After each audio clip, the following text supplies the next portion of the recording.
Good morning, ladies and gentlemen. I am Darrell Brown, Director of Economic Development for Charles County. Thank you all for being here virtually today. Now I call to order the 2020 Charles County Economic Development Fall Meeting. I want to recognize and thank our event sponsors and partners for their support. Charles County Chamber of Commerce, College of Southern Maryland, Energetics Technologies, Hooper and Associates, Mesmo, NSWC Indian Head, and SMECO. Thank you all very much. Further, I want to recognize all of our elected local, county, and state officials in attendance today. The Honorable Arthur Ellis, Maryland State Senate, the Honorable Edith Patterson, Maryland House of Delegates, Charles County Board of Commissioners, Rachel Jones on behalf of Senator Cardin's office, Jolyn Money on behalf of Senator Van Hollen, Brent Manuel, Town Manager of La Plata. And finally, I want to recognize the most important people here this morning, the business community and stakeholders of Charles County. If you are a business owner for a nonprofit or a for-profit company, an aspiring entrepreneur, or senior corporate business executive, we applaud you. We applaud you for your resiliency. We applaud you for your strength, especially given all the curveballs you've had to face this year during the COVID-19 pandemic. Again, applauses to all of you. As I have said over the past few years, and I will continue to say, you are our job creators, and today's meeting is about you in Charles County. This morning, we will discuss building a new and better normal in Charles County's economic landscape. We will be exploring opportunities for innovation, flexibility, and embracing change in this new normal. I encourage you to please use the Q&A feature throughout the event to ask questions. If we do not get to all of the questions, we will follow up and answer them.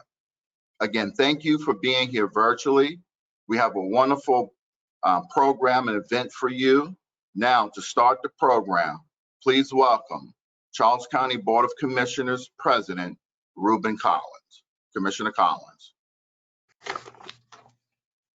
Good morning, everyone. It is a privilege to join you virtually today as your Commissioner President and to provide a brief report on the state of Charles County. 2020 has been a year like no other. In March, the emergence of the COVID-19 pandemic required us to make a significant shift that changed the way we work and operate businesses and altered many aspects of our lives. One major change is the way that we have met with each other, as demonstrated today by the first ever online fall meeting. I'm very grateful to our Economic Development Department, led by Darrell Brown, who have spent countless hours making sure that our local businesses can access the support that is needed and minimize the economic damage from this unprecedented situation. Your dedication and exemplary service have truly made a difference in making sure that Charles County continues to survive and thrive during this difficult time. Today, you will hear from leading experts, thought leaders, and local business people who will share information on how today's economic climate is shaping the future of Charles County's economy.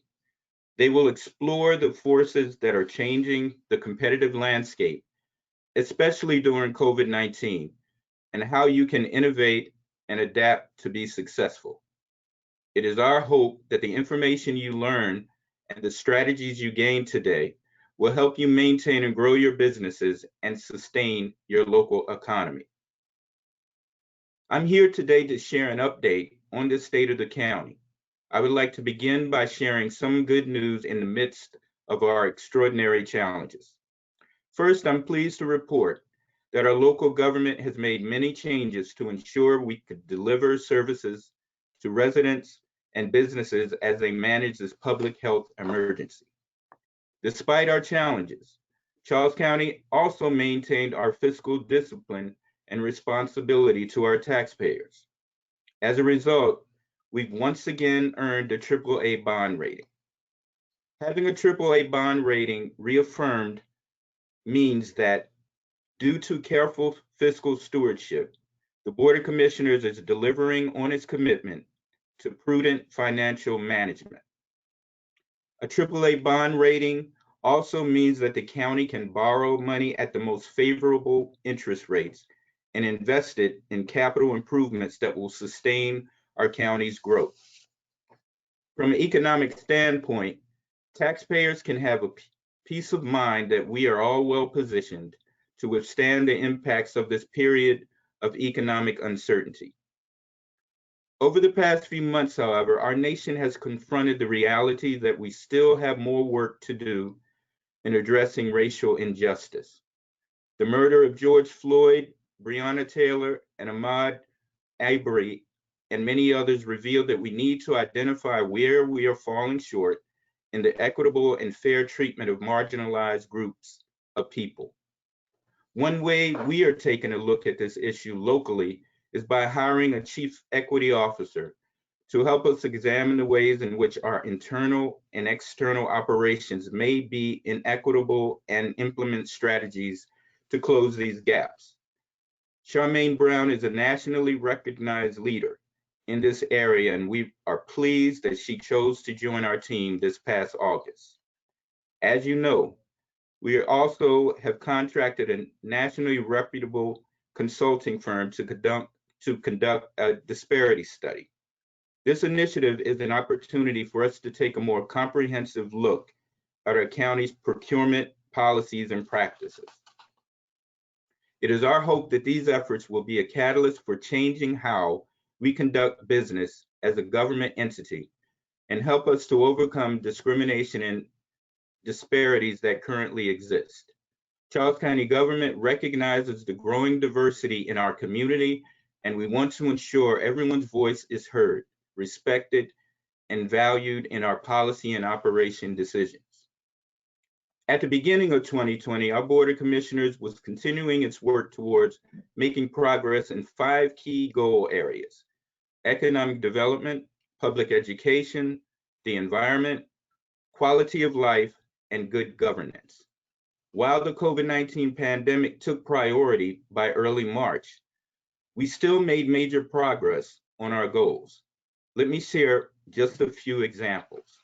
We signed an agreement for Waldorf Station, which is a mixed-use redevelopment project that will combine retail, residential, and office space in the area where the final phase of the Western Parkway will be completed in northern Waldorf. We are also pleased that one of MedStar Shah Medical Group's 2 medical office buildings is now open in Waldorf, and that Amazon has chosen to locate a delivery facility here. These projects will bring new jobs and more services to the county. We received a $2.9 million broadband grant to expand high-speed internet access into rural areas, part of Nanjemoy and Cobb Neck in the southern part of Charles County. Broadband access is essential as more people work, learn, and manage small businesses from their homes. We've also successfully transitioned many of our government services online during the pandemic, with telecommuting employees continuing to provide high-quality services to residents remotely.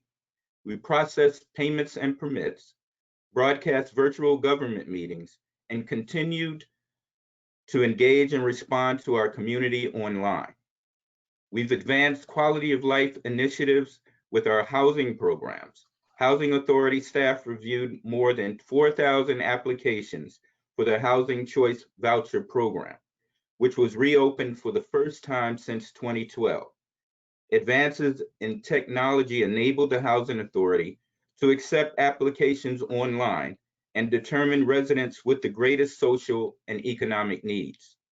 Following an initial open application period, an automated lottery system narrowed the applicants to a prioritized total of 300 low-income, elderly, disabled, and veteran households. These individuals will now have safe and affordable places to live. We also pulled together an internal task force to develop a licensed program for residential rental units to ensure safety and address substandard conditions. We continue to explore options for building workforce housing for people who are employed and depend upon your businesses, nonprofits, and community organizations. I cannot conclude without mentioning the remarkable efforts of our Charles County Public Schools, which launched virtual education for thousands of students in just a few short months. Our administrators and teachers have made significant investments to keep the learning going this fall while remaining safely at home. These future members of our workforce deserve our very best, and I congratulate Dr. Hill and her team for their work to make virtual learning successful during this time. As a wrap up, it goes without saying that COVID-19 has impacted many of our businesses, and the long-term outcomes are still unknown.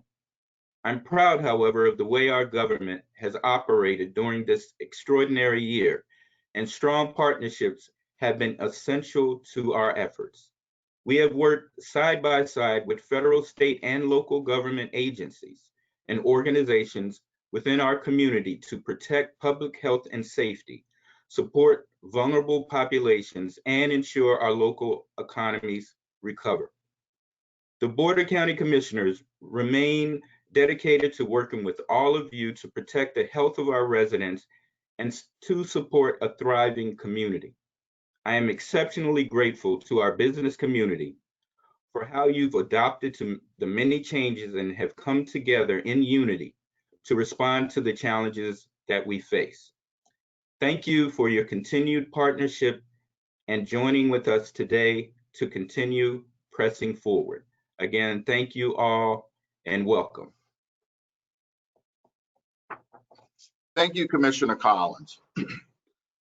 Since March, when the COVID-19 crisis reached the community, the Economic Development Department has redirected efforts to helping our local businesses.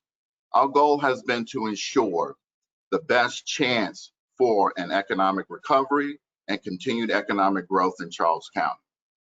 COVID-related initiatives from the EDD have included expanded information efforts, such as adding COVID-specific pages to our website, social media, weekly e-blasts, and even paid advertising so that businesses could easily find information and resources.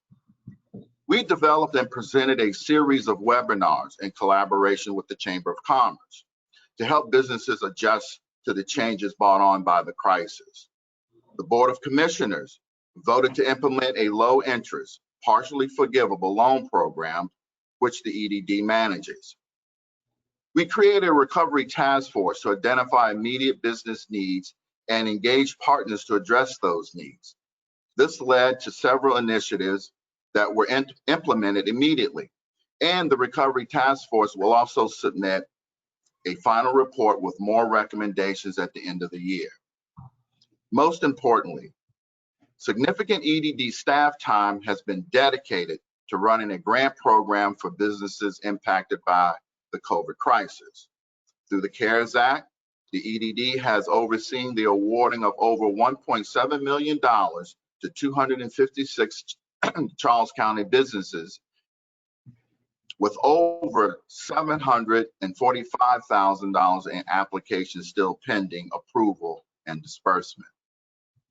We recently launched, and this was just yesterday, an additional grant program with $1.1 million received from the state of Maryland to help restaurants that have been negatively impacted by the COVID crisis. This new grant will close at the end of the month. Please visit the EDD website to learn more and apply at meetcharlescounty.com. All the grant money given out has allowed our businesses to remain open, pay their employees, cover other expenses, and mitigate the financial losses due to the COVID crisis. Keeping our businesses in business has been and continues to be our priority. Further, two efforts were launched to assess and address the long-term economic impacts of the pandemic. The department joined a regional 3-year study that will provide data at both the county and regional level. The study will help us better understand the impacts of COVID, as well as the effectiveness of the programs, federal, state, and local, that were developed in response to the crisis. The department also engaged Garner Economics to provide an assessment of impacts and opportunities related to the COVID crisis. You'll hear more about that from Jay Garner later this morning. All of the information on the EDD's COVID efforts, projects, data, and more is in the 2020 annual report, which is now live and available on the website. Again, meetcharlescounty.com. Now I'd like to take a few minutes to update you on a few projects. You've heard Commissioner Collins mention a few. If you've not heard, Charles County will be the site of the new Amazon last mile delivery station, one of 7 such facilities slated to open in Maryland. Amazon's Charles County operations will be based in Waldorf, St. Charles Industrial Park, and will reactivate a 192,000 square foot warehouse distribution building that has been vacant since 2010, along with 2 other parcels. The 3 properties total almost 32 acres, with more than 290,000 square feet of existing industrial space. The project is anticipated to employ approximately 200 full-time and part-time workers and is expected to be operational in early 2021. Next is the Waldorf Station mixed-use development project, which continues to move forward. This is a proposed 145-acre mixed-use project in Waldorf on 301 at Mattawoman Beantown Road. The developer, Greenberg Gibbons, has submitted a plan for a town center with approximately 500,000 square feet of commercial space to include a Class A office building, hotel, retail, dining, and entertainment, approximately 800 residential units, and an assisted living facility. Construction is projected to start in 2021. The Charles County Planning Commission and the Board of Commissioners have approved a development agreement with Greenberg Gibbons, which has been fully ratified. Concurrent with the construction of Waldorf Station will be the completion of final phase of Western Parkway, which will link the St. Charles Town Center in southern Waldorf to US 301 at Waldorf Station. Also, the MedStar Shah Medical Group has expanded operations into Charles County with 2 new medical office buildings in Waldorf. The main building is a new 51,000 square foot 3-story facility that replaced an old office building at St. Patrick's Drive. The second building is a new 20,000 square foot facility in the Waldorf Technology Center at Berry Road and US Route 301. The larger facility opened in September and includes fully integrated health care on 3 floors with primary care, medical specialties, diagnostics, and even a pharmacy, all in the same building. The smaller building at Waldorf Center Technology Park will also house additional medical specialties. In addition, the department continues to work with the town of Indian Head and community stakeholders to support redevelopment of underutilized and vacant properties along the Maryland Route 210 corridor. The College of Southern Maryland's Velocity Center, which held their grand opening in September, is the centerpiece of this effort. This facility will be a place of innovation, learning, and collaboration among academia, business, the Navy, and the community. The United States Bomb Technology Association moved personnel to Indian Head and will hold membership events in the Velocity Center and other venues in the county. The department is working with several companies that are actively considering locating in Indian Head. Last, in fiscal 2020, the Economic Development Department launched a disparity study, an objective research tool that looks at county contracting and evaluates whether or not a disparity exists between the number of minority-owned companies available to participate in Charles County government procurement and those that are awarded county contracts. The firm of Griffin and Strong was selected to conduct a study based on their outstanding track record doing similar work around the country. It is anticipated that the study will be completed by spring 2021. This effort launched as a proactive step to ensure that equitable policies are in place that will enhance the county's minority business enterprise program. Ladies and gentlemen, the COVID crisis is not over, and there is still work to be done. Since it began, the Economic Development Department's response to the crisis has been holistic and designed to assist the business community, all while maintaining county's competitive position. But none of us can do this alone.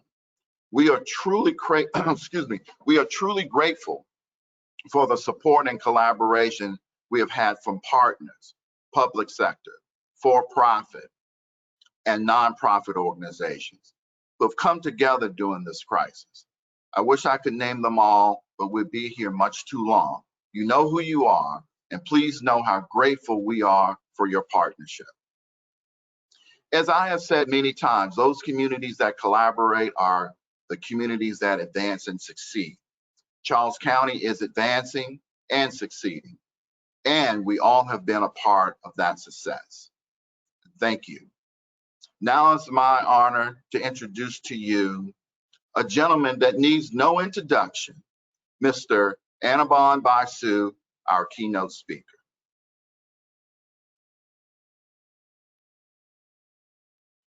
Wonderful, thank you. Can you hear me? I hope you can.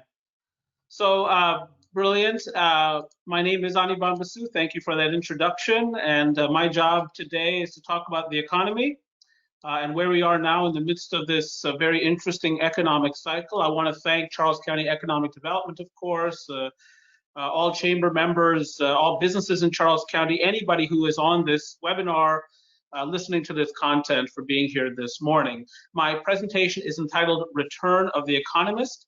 It is a Lord of the Rings theme presentation. You will see that theming throughout the presentation, as it turns out, whether you like it or not. I hope you don't hate it. Now, there's lots of ways to kick off the first presentation of the morning. I could, engage in prayer, recite the Pledge of Allegiance, sing the national anthem for you, but I want to start with that good old-fashioned American favorite, that standby, in some sense, an American pastime, the ring verse, which reads, 3 rings for the Elven kings under the sky, 7 for the dwarf lords in their halls of stone, 9 for mortal men doomed to die, 1 for the dark lord on his dark throne in the land of Mordor where the shadows lie, 1 ring to rule them all, 1 ring to find them, 1 ring to bring them all, and in the darkness find them. You will see this theming throughout the presentation, as I say, but also this organizational framework. 9731, 9 rings for the kingdom of men and women, 7 for the dwarves, 3 for the elves, 1 for the Dark Lord. You may not agree with anything I'll say this morning, and if you don't, please ask me a question during Q&A, because I will be taking some Q&A at the end of this hour-long block. But about one thing I think we can agree, the Dark Lord has been busy here on Middle Earth in 2020, giving us, of course, COVID-19. Now, one of the keys to navigating this pandemic is to try to distinguish what to believe from what not to believe, and that's not that easy, because our knowledge is changing all the time. I'll give you an example. When we shut down the economy, you'll remember back in March and April, there was this notion that the virus does not like warm temperatures. So at least I heard a lot of people saying, public health officials saying, for instance, that we're going to flatten the curve of infection as we shut down the economy, but then watch out for months like November, December, January, and February, because the virus could come back with a vengeance. No one told me that I should be worrying about Florida, Georgia, Texas, Arizona, Southern California during months like June, July, August. And this map stands for the proposition that whether a nation is close to the equator or remote therefrom, this thing has impacted humanity wherever it resides. Now, some places have been less impacted than others. Taiwan comes to mind, 7 deaths so far. Some places have been more affected. America comes to mind, many more deaths than that, as it turns out. This is a graph of US COVID-19 daily cases. The red line there is the 7-day average. The skinny blue colored bars are the daily cases. I tend to pay more attention to the 7-day average because the day-to-day reporting of COVID-19 cases can be a bit irregular. In any case, you can see that as we shut down the economy in March and April, we flatten the curve of infection, and that lasts until mid-June. But then here comes the summer surge, Florida, Georgia, Texas, Arizona, so on and so forth, and that peaks around mid to late July. Then, for whatever reason, we're able to begin flattening the curve again. Perhaps more of us are wearing masks. It may be that we're more aggressively social distancing. But you can see here that process lasts until a few days after Labor Day, and then this parabolic spike in infections. Of course, the public health data heavily shaped the economic data. And part of that is because of government mandated shutdowns. That's true. And many retailers out there have been deeply affected by that, along with other businesses, hotels, so on and so forth. But some of this is because people simply respond to news of spreading virus by retrenching further from the economy, by disengaging the economy. And we'll talk more about this as we head toward the latter stages of this presentation. Now, that said, there was some information released early in the crisis on which we could rely, and some of that information, as it turns out, was economic. On March 24th, the Federal Reserve Bank of St. Louis issued a report that forms the basis for this slide, and they simply asked the question, those economists, who's vulnerable to layoff as we shut down the economy? Now, given the ongoing spike in infections and hospitalizations in some of the country, we might be able to expect additional shutdowns. So the past may be prologue, and so it helps to understand who's vulnerable to the next set of economic lockdowns if those in fact transpire. So that study incorporated or encompassed 144.7 million jobs. If you look at the first bolded row here, employed in occupations at low risk of layoff, about 54%. Who are these folks? They're employed in essential occupations like healthcare, or in many parts of the country, construction. They're employed in occupations where it's possible to work from home. One of the things that we have learned over the course of the crisis is that 37% of all Americans can do their jobs completely from home, 37%. Now, if you look at the second bolded row here, employed in occupations at high risk of layoff, that's 46% are employed in those occupations. Who are they? It's your food preparation worker, that's your restaurant worker, they're in sales, that's your retail worker. So, March 24th is late stages of the first quarter. I would argue to you that the economic crisis began on March 9th. And you might say to me, Anirban, that is A, very specific and also extraordinarily incorrect. They call this COVID-19 for a reason, sir, and that's because it was discovered in 2019, whether November or December of that year. Fair point. But economically, I'll still vote for March 9th, because on March 9th, the Dow Jones Industrial Average falls more than 2,000 points. And at that time, that was a daily point decline record on the Dow. And that's when investors and others woke up to the fact that this was no passing public health issue. This was not H1N1 or SARS or MERS. This was a major economic event.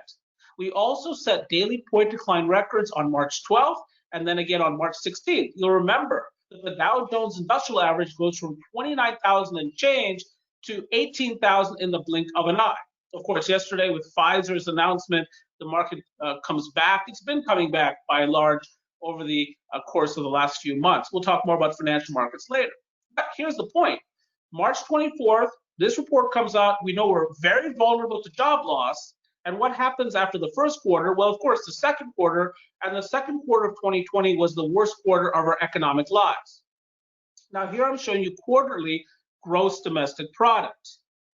Now, all of the blue-colored bars, here stretch until 2019 or through 2019. And those data are indexed to the left-hand axis. The red colored bars are the first, second, and third quarters of 2020, respectively, indexed to the right-hand side axis. I had to bifurcate the axes, and that, of course, sounds and is extraordinarily painful. Now, why did I do that? Well, during the first quarter, The US economy shrinks 5% on an annualized basis, despite the fact that we grew neatly in January. We still added jobs in February, but we shut down the economy during the last 3 weeks of March, and that took the entire quarter with it. But that was the appetizer, because during the second quarter, the US economy shrinks 31.4% on an annualized basis. And so when you've got that kind of vulnerability hitting up against that kind of outcome for the economy, you're going to get a lot of job loss. I'll talk about that in a moment. Now, that said, during the third quarter, GDP bounces back, as you probably heard, growing 33.1% on an annualized basis. So if I tried to graph these figures, negative 31.4% and 33.1% on a singular axis, then a lot of these vertical bars would simply disappear, hence the bifurcation. As it turns out, the US economy, despite that strong third quarter, has not completely bounced back. Gross domestic product is about 3% below where it was a year ago. And there's a lot of healing yet to be done. And what is the hope here? Well, that's very simple, isn't it? The hope is that we can return to where we were macroeconomically pre-crisis, because where we were macroeconomically pre-crisis was a phenomenal place. And if you're going to start a discussion about where we were macroeconomically coming to the crisis, how strong the economy was coming to the crisis, I think you would start with a discussion of the US labor market. This is monthly job growth in America. Now, the blue colored bars stretch until February of 2020. February of 2020 represented the 113th consecutive month of job growth in America.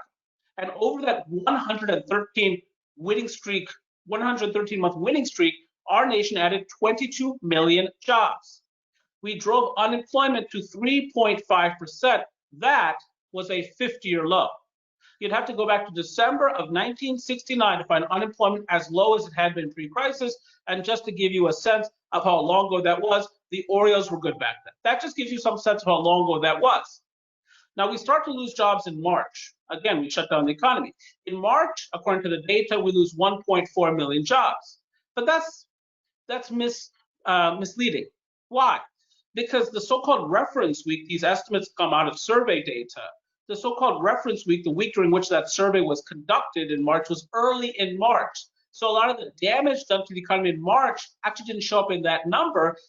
Those job losses actually showed up in the April jobs report. And in April, we lose 20.8 million jobs. And of course, some of the jobs lost in April also showed up in that April jobs report. So if I tried to graph again, negative 20.8 million on a single axis, a lot of these vertical bars would simply disappear, hence the bifurcation of the axis. Now, economists surveyed by the Wall Street Journal, many of whom work for large US financial institutions, collectively projected that America would lose another 8 million jobs in May. But we didn't lose 8 million jobs in May. We added 2.7 million. And then in June, we added 4.8 million. And July, 1.8 million. And then in August, nearly 1.5 million. And in September, meaningfully over 600,000. And then 638,000 in October. And that October figure is especially impressive, given that we lost well over 100,000 temporary Census Bureau jobs. So the actual number would have been over 700,000, actually closer to 800,000, but for the loss of those temporary jobs. And we knew those to be temporary.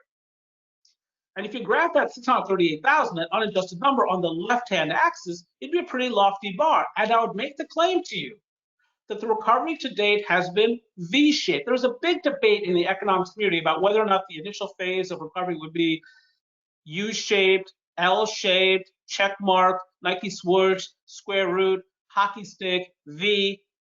It's been a V. It's been a V. That's what we have observed. And I'll show you more data to try to bear out that contention as I go through the presentation. Now, don't get me wrong. Even though the initial phase of recovery has been quite brisk, we're nowhere close to complete recovery. If you compare October 2019 employment versus October of 2020, we're down 9.2 million jobs. Every sector of the economy has lost jobs, but none more so than leisure and hospitality, down 3.3 million jobs. Who are these people? There are people who work in restaurants. There are people who work in hotels, by and large. There are people who cannot work remotely. They deliver services in person. And so this result prevails. But as I say, every major sector of the economy, whether finance or construction, has lost jobs on a year-ago basis. What about our fair state, you ask? Yeah, I'm glad you asked, because I got a slide. Maryland. Our state has lost more than 162,000 jobs on a year-ago basis. The state-level data only stretch until September of 2020. So the October data are not yet available at the state level. That's why I'm showing you September 2019 versus September 2020 here.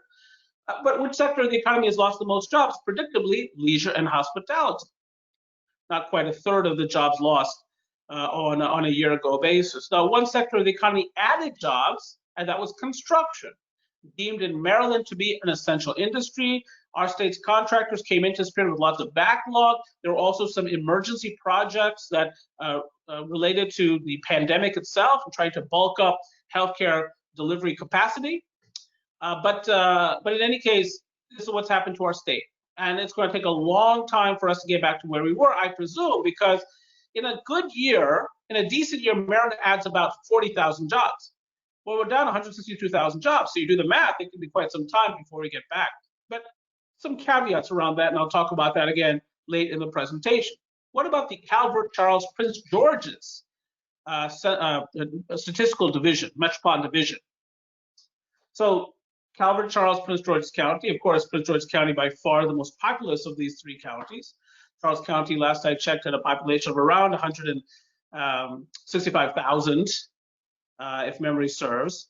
In any case, you can see here that region, Calvert, Charles, Prince George's County, has lost about 28,000 jobs on a year-ago basis. That translates into 6.6% job loss. A fair number of these jobs have been lost, as it turns out, in Charles County. Why is that? Because Charles County has a pretty large leisure and hospitality sector. I mean, think about all those restaurants that line and all those retailers that line significant thoroughfares through Charles County, whether you're passing through Waldorf or other communities, and that is a source of obviously vulnerability. And one of the goals of the Chamber and Economic Development is to try to support as many of those businesses as possible. Now, to give you some more regional economic data or national level data, this is employment growth for the 25 largest metropolitan areas in America, September 2019 versus September 2020. So I entitled this slide employment growth, but it's really mislabeled because there is no growth here. Every major region of the country has lost jobs. That said, some regions have lost fewer jobs than others. So which region has lost the smallest fraction of its pre-existing base of employment? Phoenix, Mesa, Scottsdale. Who's the governor of Arizona? A guy named Doug Ducey. Doug Ducey has been very aggressive in keeping his economy open. Second is Greg Abbott, Texas. You can see Dallas there at number 2. Greg Abbott has been one of these governors who's been very aggressive in keeping his economy open. Third here is Atlanta. Governor of Georgia is a guy named Brian Kemp. Brian Kemp was the first to reopen his economy, happened on April 20th. And so some governors have focused more on the economic outcomes. Some have focused more on the public health outcomes. Where do we see the most job loss? You know, a region that's lost only 11% of its jobs on a year-ago basis. New York Metro, who's the governor of New York, Andrew Cuomo. Now, of course, New York emerged as an early-stage viral epicenter, and a lot of New Yorkers rely upon mass transit to get to work, to go shopping, so on and so forth. Now, if you say, let's say you keep the economy open, but you shut down mass transit to try to limit infection, what's the issue there? People who have cars get to keep their jobs. People who don't have cars don't. And so, you know, it's a mess. And so, you know, very aggressive shutdown there. Second here, or second for the last year, is San Francisco at number 24. Who's the governor of California? A guy named Gavin Newsom. Very handsome gentleman. Himself could be a Hollywood actor, but very aggressive in keeping his economy shut down. So San Francisco, Los Angeles, Riverside, and San Diego, all with significant job loss. You might look at this and say, Anirban, I got an issue with you here. I see Tampa at number 6. The governor of Florida is Ron DeSantis. He's been very aggressive in keeping that economy open. But the same state, Orlando, Central Florida, here at number 20. What gives is the relative structure of these regional economies, the respective structures. So what's Orlando about? Leisure, hospitality, retail trade, theme parks, so on and so forth.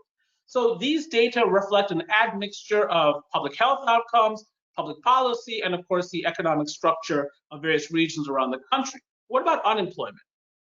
Now, as I say, we came into the crisis with a 3.5% rate of unemployment. In March, unemployment rises to 4.4%, and by April, 14.7%. Here I'm providing you with some additional granularity. Total unemployment here in red, men in blue, women in green. During the previous economic downturn, men suffered relatively more. This cycle has been different. For the most part, women have been harder hit economically. So during the previous downturn, the Great Recession, manufacturing and construction were the two sectors that lost the most jobs. They happen to be male dominated. This time it's been leisure and hospitality, retail, trade, daycare centers, private schools, so on and so forth. A lot of female intensive segments of the economy. But as I say, in April, the unemployment rate is 14.7%, but by October, it's down to 6.9%. And if you flip this line upside down, and why would you do that? Is because in this instance, less is more. So we like lower numbers here. So if you flip this line upside down, again, you see evidence of that V-shaped recovery. Not a complete V. We're not back to where we were, but the early stages of the expansion have been quite brisk. What about unemployment rates in those same 25 major metropolitan areas? As of September of 2020, the lowest rate among these 25 largest communities was in St. Louis, Missouri. Who's the governor of Missouri? A guy named Mike Parson, again, one of the most aggressive in trying to keep that economy open. Where do you see the highest rate of unemployment? Los Angeles, again, the governor there, Gavin Newsom. So in any case, unemployment obviously in each of these regions is meaningfully higher than it was pre-crisis. And again, one of the hopes is that we can get back to where we were quickly, because it was a beautiful dynamic. We came into this year with more available job openings than we had unemployed people. This is unemployment rates by Maryland County as of September. You can see Charles County there at 6.9%, equal to the national average for October. But the national average in September, as it turns out, was 7.9%.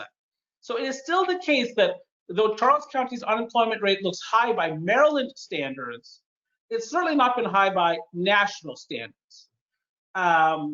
That said, there is some vulnerability there because there's a fairly large retail cluster in Charles County to serve what has been a growing or rapidly growing population.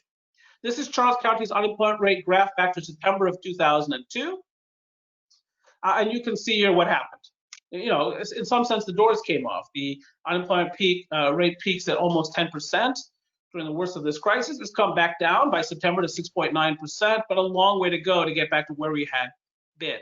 But as I say, again, if we're doing this exploration of that statistical baseline regarding where we were coming to the crisis, it was a beautiful place. I mean, if as employers, and many of you I'm speaking to right now in this audience are employers, what was your principal complaint probably coming into the crisis? My guess is your principal complaint was, I can't find workers to support growth. And I've got rapid turnover because my employees are being pinched away by other employers who are wrestling with the same issue. As I say, we came into the year with more job openings than unemployed people. And so one of the ways to hold on to staff and recruit staff is to pay them more. So this is the growth in wages and salaries as measured by the U.S. Employment Cost Index. And all I'm trying to say to you here is that wages and salaries were growing quite rapidly coming into this crisis. Well, of course they were. Now, during the crisis, you can see the growth in wages and salaries has softened. Well, of course they have. Businesses are trying to preserve cash flow. And one of the ways to do that is to offer less generous, wage and salary increases. But what I've said so far is that pre-crisis, more Americans working, right? More jobs, more Americans making more money on the job. And so what do Americans do when they've got some extra money in their pockets? That's right, they spend it. They put stuff in the wagons. This is retail sales. Now, retail sales begin to slip in February. Again, I point out that the crisis perhaps began in March, but the recession is dated to have begun in February, according to the National Bureau of Economic Research. So if we do a rewind here, let's think back to February. So by this point, you and I had heard about COVID-19. By this point, at meetings or conferences, some of us were no longer shaking hands aggressively. We were doing the fist pump. Then we did the elbow bump. Then we did the kid and play toe tap, if you know what I'm talking about. And you're from Charles County. And then, retail sales really fall off the table in March and April. But what do you see again here? A sharp bounce back. Now, some more rewinding here, shall we? So what's going on? So on March 27th, Congress passes and the president signs the CARES Act. And that's a $2.2 trillion package. That's your $1,200 check to certain American individuals. It's income. It's a function of income. Paycheck protection, and more generous unemployment insurance benefits. So $600 each week from the federal government on top of state unemployment insurance benefits. So all of a sudden, cash is starting to come into certain households, but they can't really spend it. The malls are shut down, the theaters are shut down, the restaurants are shut down. So the U.S. savings rate takes off. I'll show you data on that very late in the presentation. Now, as we open up the economy in late April into May and June, that cash hits the economy. So May retail sales are strong, but June is even stronger. By June, retail sales are above their pre-recession highs. And then you can see here the last several months even more aggressive in terms of consumer spending. So the retail sector of the economy has been quite strong. Now there's a substitution effect here. So if I'm not taking a vacation, I'm not going to Paris this year, I'm not going to Hawaii this year, because Hawaii has been basically very shut down, the most shut down of the 50 US states as it turns out. So I now have extra money, I can buy a dishwasher. I might be able to buy a pickup truck or a down payment at least on one. So there's a substitution effect here, but retail sales have really come back quite quickly. And of course, one of the main beneficiaries of this has been e-commerce. Here's the miracle, ladies and gentlemen, of the economic expansion cycle as it had been pre-crisis. So when I was in school, one of the things that I was taught was that when unemployment goes down, inflation goes up. Phillips curve, very simple. And when my professors tested me upon that in college, it was not an essay question. The professor did not ask me, Anirban, when you hear that unemployment goes down and inflation goes up, what feelings are emerging from your mind?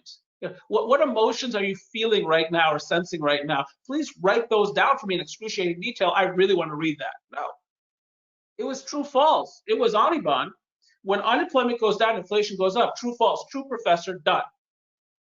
So if I remind you that unemployment hit a 50-year low pre-crisis, and then I further remind you that during the Great Recession, the Federal Reserve took its balance sheet from $800 billion pre-crisis to $4.5 trillion during the crisis, injecting trillions of dollars of money supply into the economy, you might conclude based on that with low unemployment and all that new money supply, we're going to have an inflation problem in America, but we didn't. And this chart, which shows the consumer price index or core CPI, indicates that inflation was running between 1.5% and 2.5% per annum pre-crisis. Well, that's just perfect. The Federal Reserve's target has been 2%. In fact, the Federal Reserve has been so unconcerned by inflation that last year they cut interest rates not once, not twice, but thrice. The so-called mid-cycle adjustment turned out to be a late-cycle adjustment, even as we marched toward that 50-year low in unemployment. So pretty perfect, I'd say. Low unemployment, low inflation. Low inflation often translates into low interest rates. Interest rates have been Hobbit-sized. Here's the yield on the 10-year Treasury. Now, for the most part, interest rates have fallen over the course of the crisis. That's been a little bit different recently, and certainly was different yesterday with that Pfizer announcement, which was, of course, a blockbuster. The market surged higher and interest rates came up a bit, but interest rates are still very low.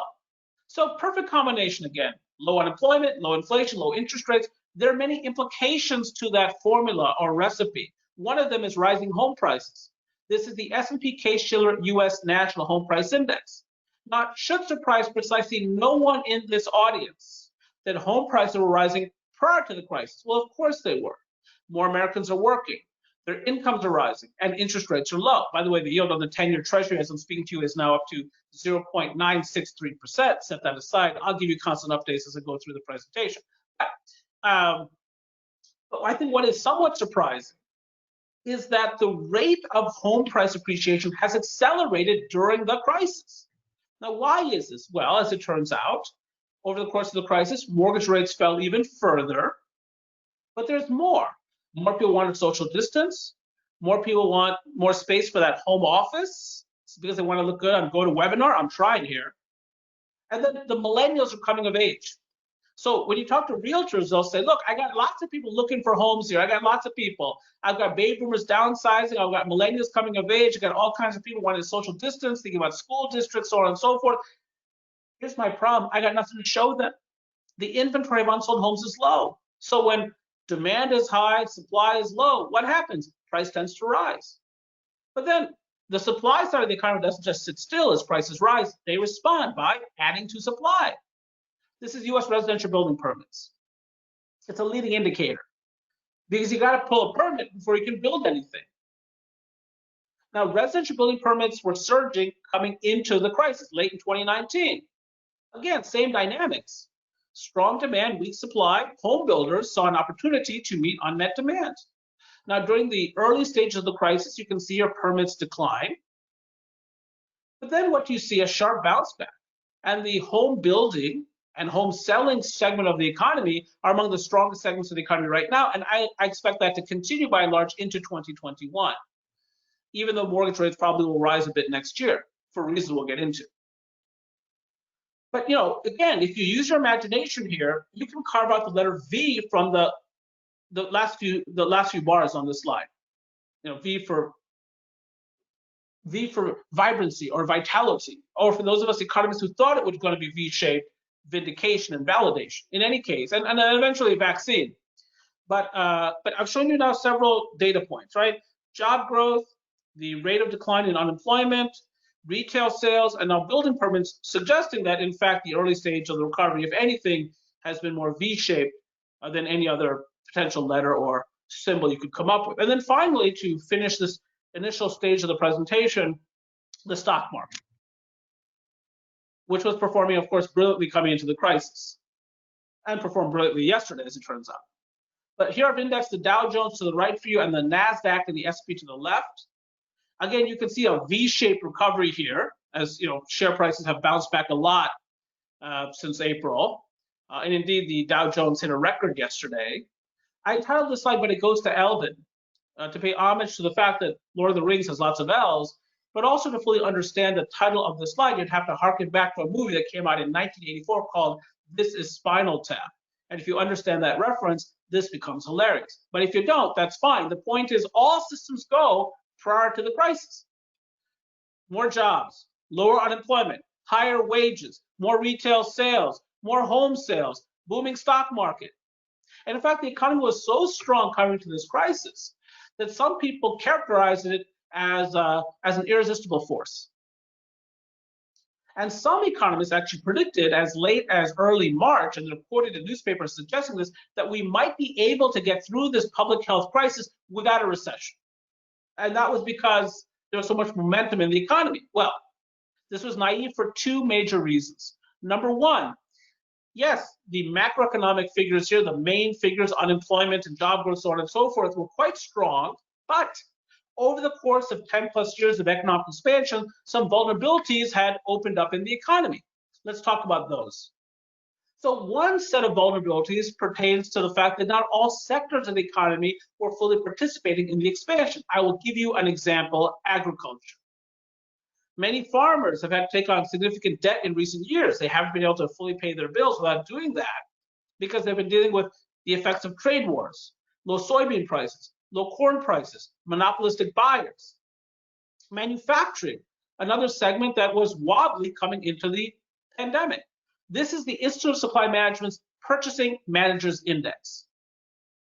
Now, any reading less than 50, you see the 50-yard line where west and east across that slide, any reading less than 50 means that manufacturing in America is in recession, which it was for 5 months late last year, before the pandemic. What happened? A number of things. Strong US dollar, which among other things frustrates US export growth and invites in more imports. Trade wars, weakening US auto sector, which really peaked in terms of activity in 2016. And then the issues at Boeing with its 737 MAX. Now, late last year, however, we get that first phase trade deal with China. We get ratification of the USMCA, the US-Mexico-Canada trade agreement, and we get Boris Johnson's resounding victory in the United Kingdom, which gave us more certitude regarding Brexit. How much time have you spent talking about Brexit this year? Maybe Boris Johnson a bit because he was COVID-19 positive for a time, but not so much Brexit. So a lot of the uncertainty revolving around the US manufacturing sector began to abate, and manufacturing very briefly, January of this year, comes out of recession.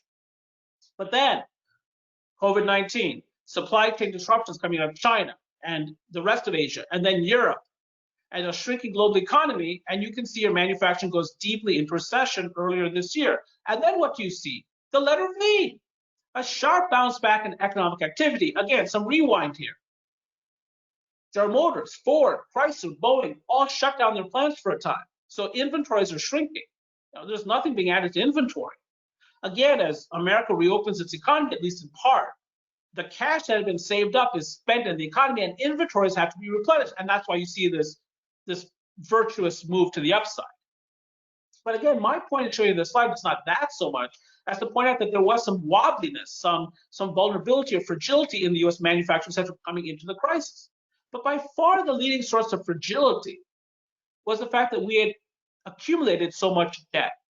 Who had accumulated so much debt, Anirban? How about our federal government? The national debt coming into this crisis was $23.5 trillion. It's now over $27 trillion. This is a major issue for Charles County. I bring it up every year, but of course, Charles County has to work very hard to diversify its economy away from federal government outlays. Not to say the federal government will not always be important to Charles County's economy, it will be, but there have got to be significant segments of the economy that are able to thrive even absent significant growth in federal government expenditures because the national debt is $27 trillion. Now, these data come from the Congressional Budget Office. The dark blue colored bars here represent the federal budget deficit as a percentage of GDP in expectation over the next 10 federal fiscal years. So we have built into our society the notion that we're going to have these massive federal budget deficits each and every year. But at some point, the bond market might say, no mas, no more. If we're going to lend to the federal government, it'll be at much higher rates of interest. The bond vigilantes come out in force at some point in the future, perhaps. And then, of course, the federal government has to perhaps raise taxes and shrink spending or print money. But none of that would be especially good for the Charles County economy or for the national economy or even the global economy. So that's out there. But that's not where the indebtedness story ends. Household debt had never been as great as it was prior to the crisis. Here I'm showing you various flavors of household debt. In orange is mortgage. In red is student loans. Those are the two largest forms of loans, consumer loans in America. I'm also showing you auto loans here in green and credit card in blue. But consumers had never amassed as much debt collectively as they did pre-crisis. So it's one thing to have to try to pay rent. And of course, a lot of people have struggled paying rent and are facing eviction. So there's that. But it's one thing to struggle to pay rent, but it's even harder when you've got a credit card bill that's due, an auto payment, a student loan bill, so on and so forth. So this was a stressor for many American families, but that's not where the stress ends that relates to debt. How about corporate debt, which had never been as great as it was pre-crisis? So Anirban, how is that possible? You just showed a slide with a booming stock market. I know and I've heard that corporate earnings have been strong. And did we not cut corporate taxes in late 2017? So companies have had a lot of cash, haven't they? Yeah, they have. So why are you showing that their debt is higher? Because it is. Because there's a lot of things you can do with cash. Yeah, you can pay, you can use cash to pay down debt. Let's imagine this. Let's say I was Oprah Winfrey, and this is a live studio audience. As toward the end of the show, I've just interviewed Tom Cruise, and all of a sudden I said to the end of the show, hey, everybody, look under your seats, $40,000. And you would say, what? I love Oprah. This is a great show. Very entertaining. But there's a lot of things you could do with that $40,000. You could pay down your debt, but you could also use it as a down payment on your C8 Corvette, which is what I would do. And one of the things the companies did was they took their cash, they leveraged it up, and bought back their shares. And you understand the game, you're business people. You reduce the number of shares outstanding, earnings per share goes up, that tends to drive up the share price. Shareholders are happy, board is happy, everyone's happy, except you're left with a more leveraged corporate balance sheet. And of course, if you buy your leading competitor or the newest technology company with the latest platform, that would also tend to drive up indebtedness. So this was a source of vulnerability. And so when you think through these things, it's not as if the US economy was really that irresistible force. There were some holes in the armor. But that's not where the story ends structurally. What about productivity growth? Macroeconomically, our long-term growth potential is defined by the sum of two things. Number one, labor productivity growth, often measured as output per hour worked, plus labor force growth. If you pick up the third bullet here, US productivity has risen at an average rate of 1.6% since 2007, compared with a 2.2% average since the end of World War II. So when I was growing up, I grew up in Kankakee County, Illinois, on the Indiana border, and yes, every bit as exciting as it sounds. I was told what? Anirban, because that's my name, America is a 3% country. That's who we are as a people. We're 3%. We grow 3% in real terms on average. Sometimes slower, sometimes faster, sometimes Jimmy Carter is president, sometimes Ronald Reagan, sometimes Bill Clinton, but 3%. You ask economists like myself how fast we'll grow in the long term, setting aside COVID-19, I'll say less than 2% growth potential. Why? Productivity is not growing the way it once did, and neither is the labor force. Baby boomers are retiring in large numbers. We haven't had as many babies in recent decades, and at 1.73, the US fertility rate is the lowest on record, and of course, immigration policy has shifted. Now, you might say, look, Anirban, I see during the last 2 quarters, productivity growth was actually pretty strong. What's going on? It's merely statistical. So there is a correlation or correspondence between wages and productivity. The higher the wage, on average, the higher the measured productivity. So who got averaged out of the data in the last couple of quarters? People in retail, restaurants, hotels, often entry-level or near entry-level workers, typically lower wages. So as they got averaged out of the data, it looks like we became more productive as a people, but it is merely statistical. It's an anomaly. It's an aberration. Productivity has not been growing rapidly in our country for a long time. But there's more. I know we're fixated right now on COVID-19, and well, we should be. But that's not the only threat facing the US economy coming from abroad. This is the Global Economic Policy Uncertainty Index. And I've graphed it for you back to 1998. Do you remember 1998? I think a lot of you do. The next year you partied like it was 1999 because it was, and also Prince told us to. But 1998, what was the big issue in 1998? Oh, what's that? Oh, you're embarrassed to say it. You're blushing. You're a little hot around the collar. Look, I'll say it for you. I'll say the words for you because that's my job. I'm your speaker. In fact, they called me the keynote. Monica Lewinsky, there I've said it. But she was hardly a threat to the geopolitical structure of the world. But what happened 3 years after that? 9/11, and then 2 major wars involving the Americans, then the 08-09 global financial crisis, then the 2011-2012 European sovereign debt crisis, and then trade wars and more trade wars, and then COVID-19. The world is a tricky place. Might I remind you, there's still a North Korea, there's still a Russia, there's still an Iran, there's still an Italy, and those people can be very rude. So again, more vulnerability. And then finally, to close out this part of the presentation, the last vulnerability I'll mention, asset prices were high coming into this crisis. And here I'm showing you the Shiller price earnings ratio. I'm trying to juxtapose for you the price of shares on the S&P 500 vis-a-vis their underlying corporate earnings. And what I'm trying to say here is that the price of shares was high relative to earnings pre-crisis. Again, you can see the letter V at the end there as share prices have bounced back. Not as high as in March of 2000, just before the dot-com bust, but high from a long-term historical perspective. Again, what goes up can come down, what goes up a lot can come down a lot. And the stock market pre-crisis had gone up a lot. Now, don't get me wrong. A significant fraction of the bull market we enjoyed during the previous decade was justifiable on macroeconomic grounds. Some very special things happened and did not happen during the previous decade. What did not happen? We did not have a recession. It was the first decade in American history we went an entire decade without a recession. What did happen? America's share of global output rose. For decades, America's share of global output has been in decline, and some of that has been engineered. By whom? The Americans. It's Americans who fashioned the Marshall Plan to help rebuild Europe post-World War II. It was Americans who spent some of their own treasure to help accelerate Japanese economic recovery post-World War II with the hopes of transforming our sworn enemies into our future trading partners, and boy, did it work. Today, Germany is the 4th largest economy in the world, Japan is 3rd, Italy is 8th. But as this is something very special happened in the previous decade, America's share of global output rises from 23% at decade's onset to 25% by decade's end. And I know that we Americans have some issues. We've seen some of that play out in the streets of Kenosha, And Rochester and other cities, Minneapolis, over the course of this year. It's been a terribly divisive time. Big issues, major issues, societal cleavages. Our national debt, our crumbling infrastructure, our fragmented politics. But somebody in this country, including Charles County Chamber members, is doing something right. Someone is, because we're home to less than 5% of the world's population and a quarter of its output.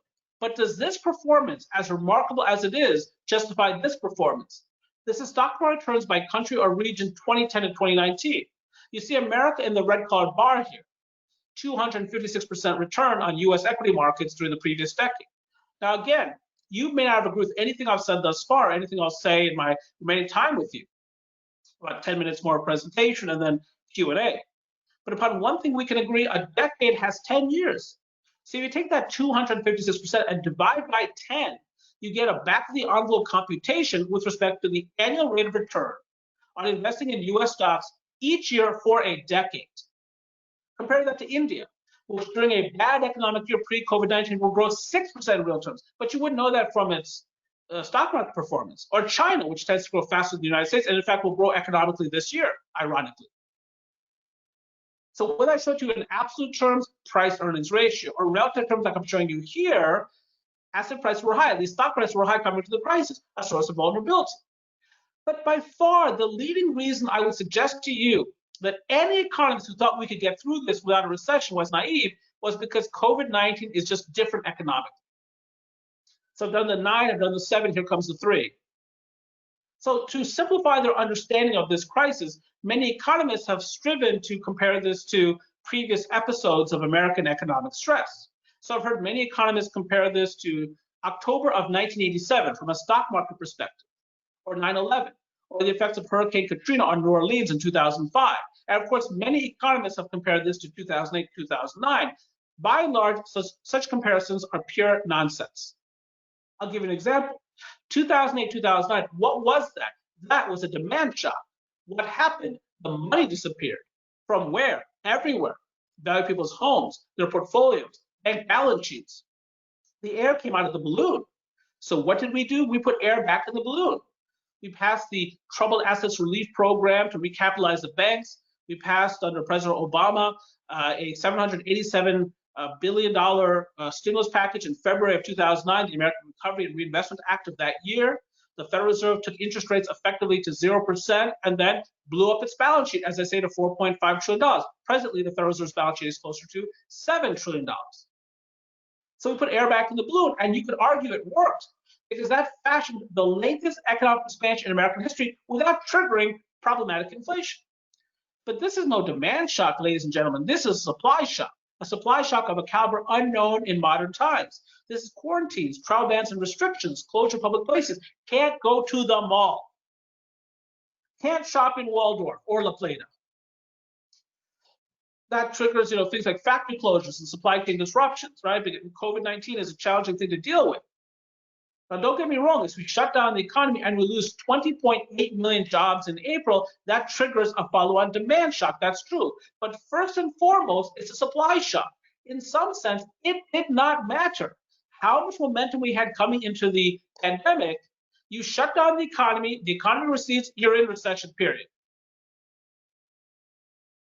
Now, what about the rebound, though? The rebound has been pretty brisk.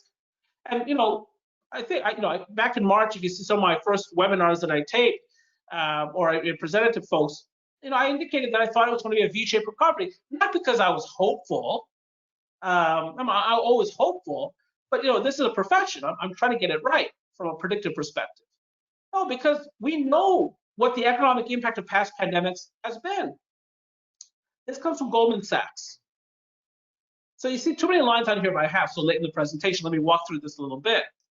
I just want you to fixate for me on one line. It's a blue-colored line that goes way up to the top and back down again. You see that line? Hong Kong, SARS, 2003. Hong Kong, SARS, 2003. You see the skinny line at 0%? So that is a stand-in for the pre-existing rate of economic growth. So as a pandemic strikes a society, what happens? Growth goes below that prevailing average. Well, that makes sense. And then the pandemic often becomes more pervasive in its impact. So first, it's financial markets, transportation, tourism, but then it's manufacturing and construction and commercial real estate and so on and so forth. So things get worse before they get better. Well, that makes sense too. But then what do you see? A sharp bounce back in economic activity. You see the letter V quite literally, and you see a lot of V's on this chart of different shapes. And one of the reasons that advanced societies tend to bounce back quickly from such supply shocks is that governments don't just sit by as their people are plagued by the plague. They respond with stimulus. Now, to date, we've had 4 rounds of meaningful or significant stimulus in America. The big one here is phase 3. That's the Coronavirus Aid, Relief, and Economic Security, or CARES Act, that $2.2 trillion package. That's their direct payments to Americans, scaled up unemployment insurance program, loans to small and large businesses, as well as governments. So that's, that's the Paycheck Protection Program, for instance. And then we've asked further stimulus in April. But that was almost 7 months ago now. 6.5, let's call it, months ago now. We haven't had major stimulus since that time. So the economy is running sort of naked into the winter. I mean, the infection rates are skyrocketing, the stimulus is waning, and we're running naked into the winter. Not a great idea in Waldorf to be running naked in the winter, or even La Plata. Now, I'm not so worried about the demand side of the economy. I'm not that worried about the demand side, or Indian head. I'm not so worried about the demand side of the economy. Look, I'm worried about the demand side for many American individual households, because a lot of people can't pay rent and are facing eviction. There's food insecurity in America. There's that, no question. But again, from a macroeconomic standpoint, there's some cash out there on household balance sheets. How do I know? Well, we've got data on the U.S. savings rate. This is savings as a percentage of personal disposable income. Coming into the crisis, the U.S. savings rate is around 8%, 8.3% to be precise, around 8%. So you see that big spike up? That's April. It's 33%. Again, what's going on here? Economy shut down, opportunities to spend are limited. There's only so much Grubhub you can order and only so much Netflix you can watch. And in any case, that's a fixed monthly subscription. So, money's coming in, can't spend it, savings rate takes off. Again, as the economy reopens, at least in fits and starts, that cash hits the economy, retail sales take off, again, that V-shaped recovery, along with inventory replenishment cycle. So manufacturing takes off as well. Now, savings rate has come down as the economy has reopened, but through September was still a lofty 14.3%. So it is still the case that a lot of American households have stockpiled some cash. That's like nuts for the winter. And so as we go into this holiday shopping season, we're actually already in it, there's money there. Again, not every family, I understand that, and there's been a growth in socioeconomic disparities, and obviously that's something that Charles County leadership is going to have to think about going forward, is that the gaps between the haves and the have-nots has widened. The gap has widened over the course of this pandemic. It has also affected school children, so on and so forth, in terms of their pace of learning. Some students may have flourished learning online because they're just good at that. It's a natural fit for them. Other students may have really fallen further behind. Okay, there's all those issues.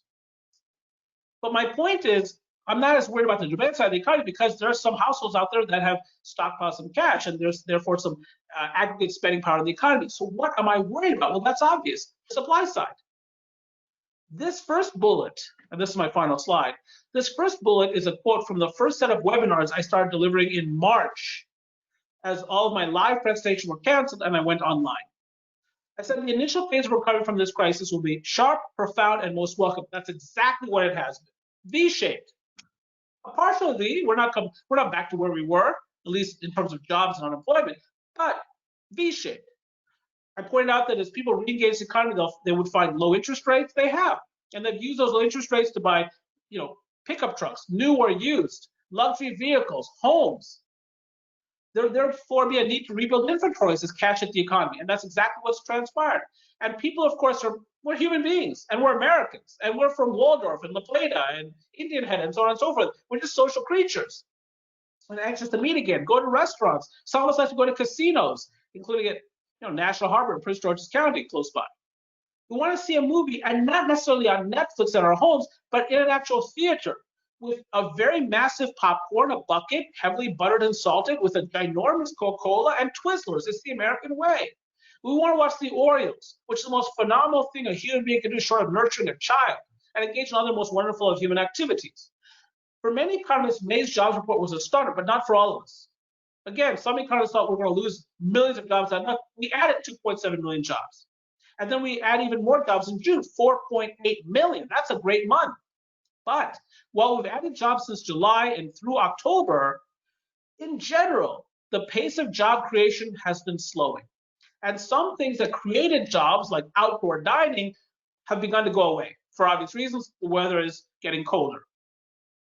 And so while the recovery has begun, and I would argue to you the recession ended in May, it began in February, ended in May, these remain treacherous times, obviously. We haven't yet earned an enduring V-shaped recovery.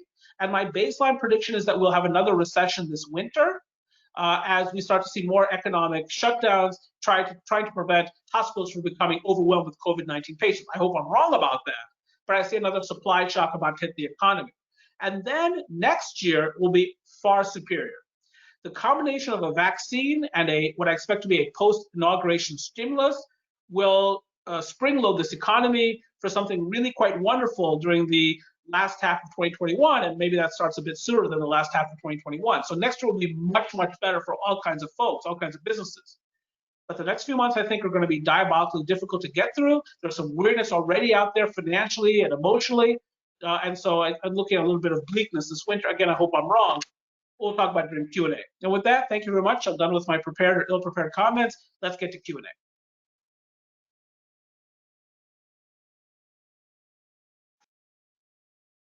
Anirban, I don't see any questions quite yet, but I do hope that people will add them into the questions box. And thank you for that. Just so you know, I was laughing along during your entire presentation. I think at the times when you were trying to be funny, and no, I'm just kidding. That was great. Right. Thank you very much. I guess I enjoy those backhanded compliments so much, as you know. It was great. Okay, we do have a question. Will the increase in housing cost remain to go up? Oh, housing prices. Yes, I would think so. So yeah, I would think so, because there's a demographic underlay to this. So what's happening here? Well, one of the things that's happening is the millennials are coming of age. So the most common age in America this year is 28. We have more 28-year-olds than any other age. The second most common age in America this year is 29. The third most common age in America this year is 27. So we've got a lot of 20-somethings moving into their 30s. And some of those millennials, of course, are already in their 30s. So 5 years ago, the most common age in America was 23. What do 23-year-olds do? Well, lots of nonsense, as it turns out. But one of the things that they might do is rent an apartment. Right, they've been out of school for a little bit by the age of 23, so they're renting an apartment. And we saw this renting and apartment building cycle during the previous decade.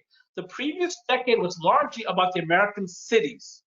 Right? Millennials moving in large numbers to American cities. They saw what happened during the Great Recession. They want to be in large cities with the deepest labor markets and the most job opportunities. And also lifestyle considerations drove them into the cities.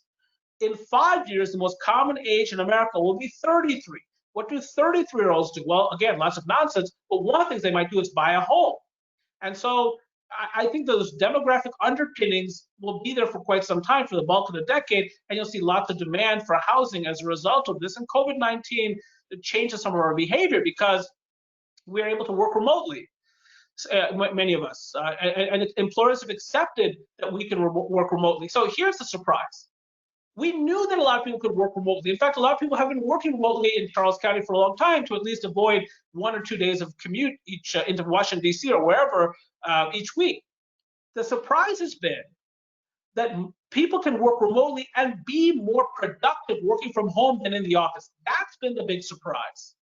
So when they go into work, they've come off this lengthy, stressful commute often. Then they start contemplating co-workers.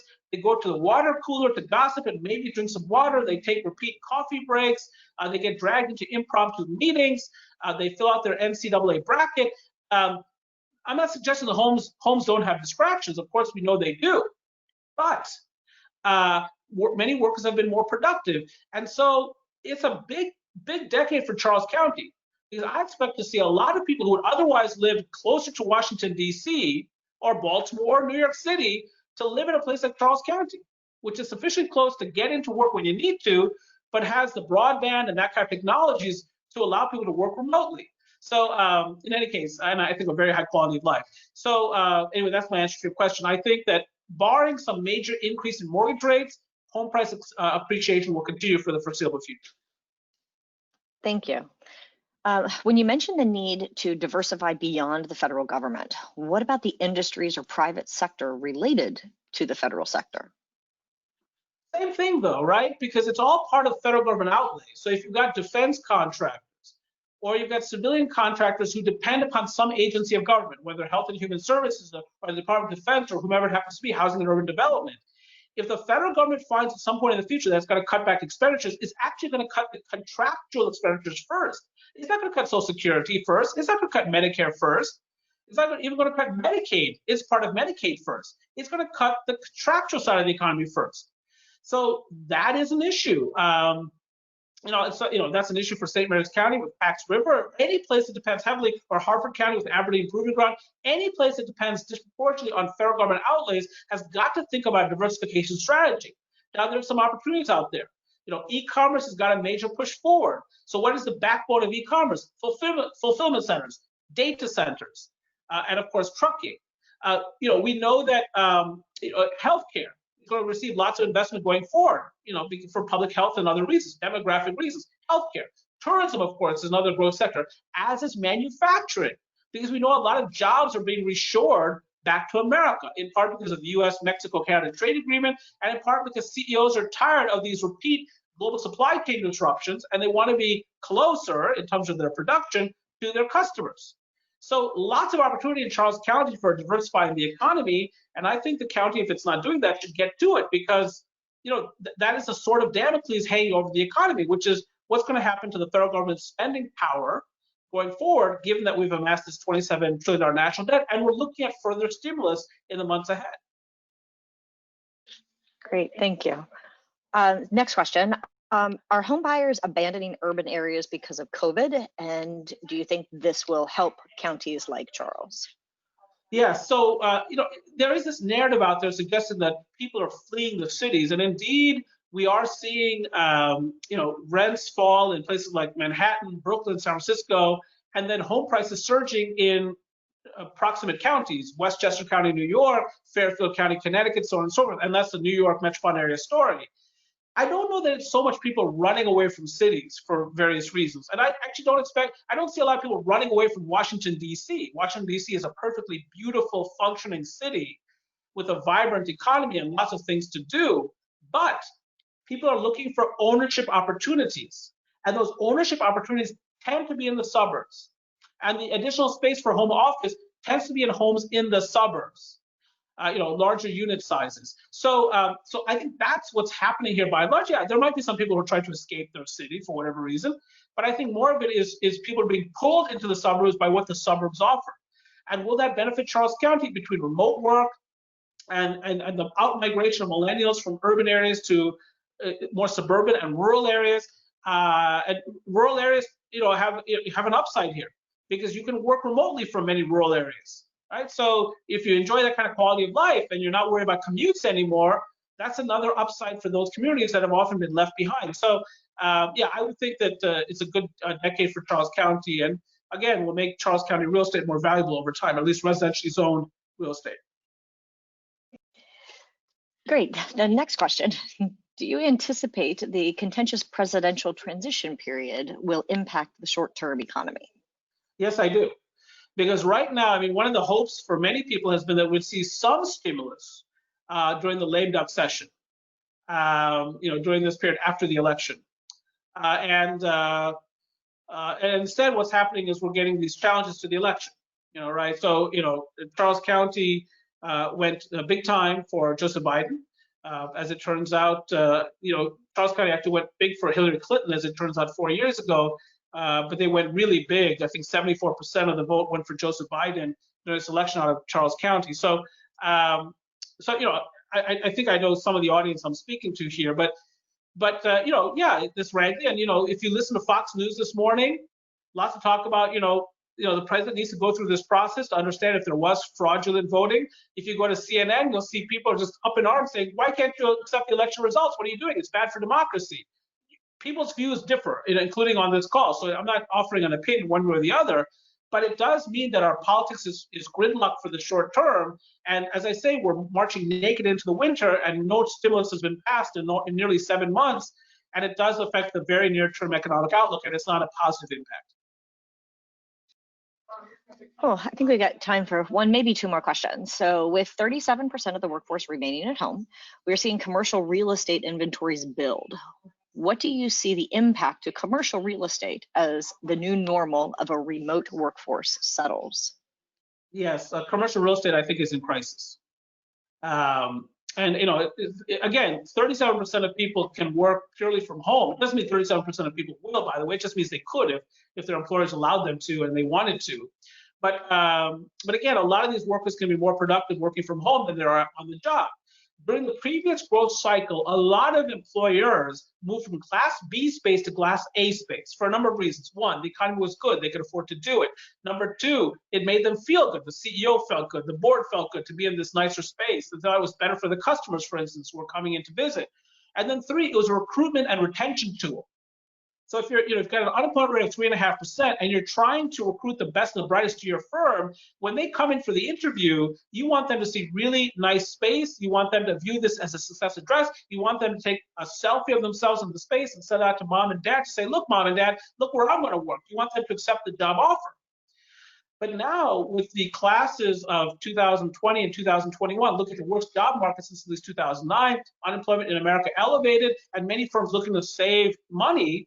You might see many firms abandoning Class A and Class A plus space in favor of Class B space, including Class B space that has been modernized with new HVAC systems and other amenities. So some older office buildings get new life here because of the change in the competitive landscape. But overall, there's going to be too much space. And I won't even start on retail space with the bankruptcy of Neiman Marcus and JCPenney and J. Crew and Brooks Brothers and the parent company of Lane Bryant and so on and so forth. So commercial real estate, I think, is one of the most hobbled sectors of the economy and will be for many years to come.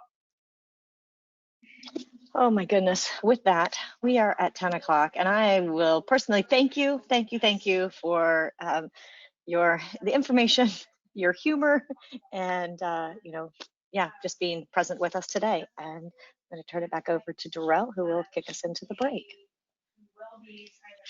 Thank you. Anirban, thank you so much for being our keynote speaker this morning.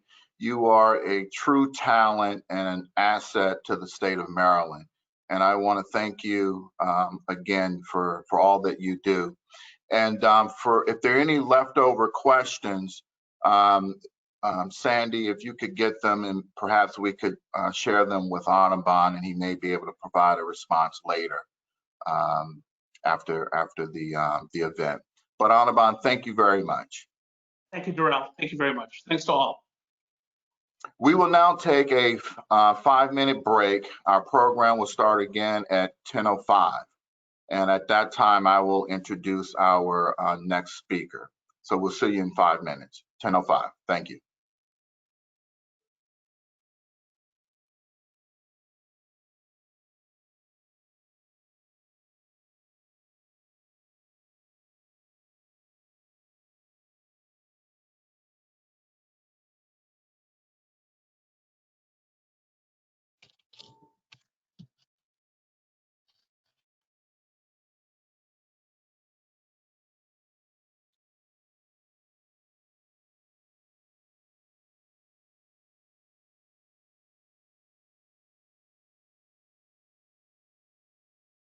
Can you hear me okay? Yep, I still can't have out me. Yes. We can. You both sound great. Thank you. All right. Are you going to give me the controls for the slide deck? I am going to do that right now.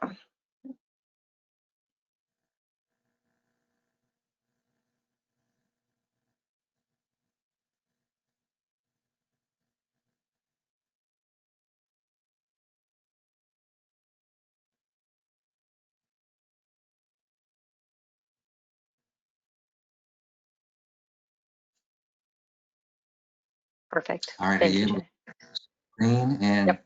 you able to see me too? Yep, we can see you and Cindy and your slides.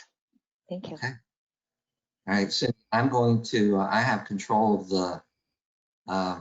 the deck, so you'll need to tell me when to advance. Yes.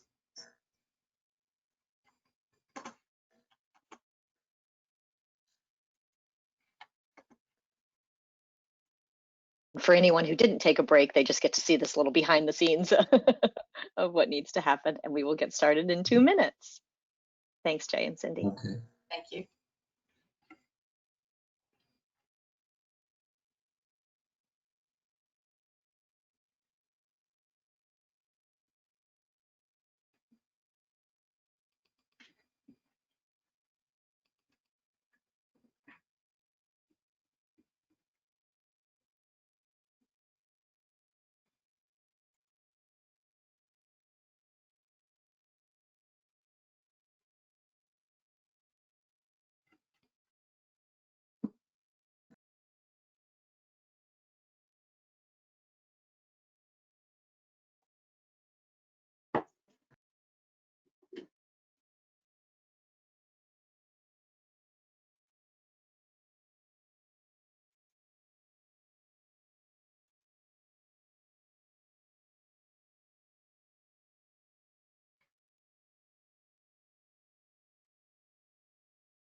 Okay, we are back. It is my honor to introduce our next speaker, Jay Garner, and his colleague, Cindy Dancy. And I would say that Jay Garner and his team has been a part of Charles County Economic Development team for a while now. Jay's team put together the 5-year strategic plan for economic development. He also helped us with a refresh of the 5-year plan.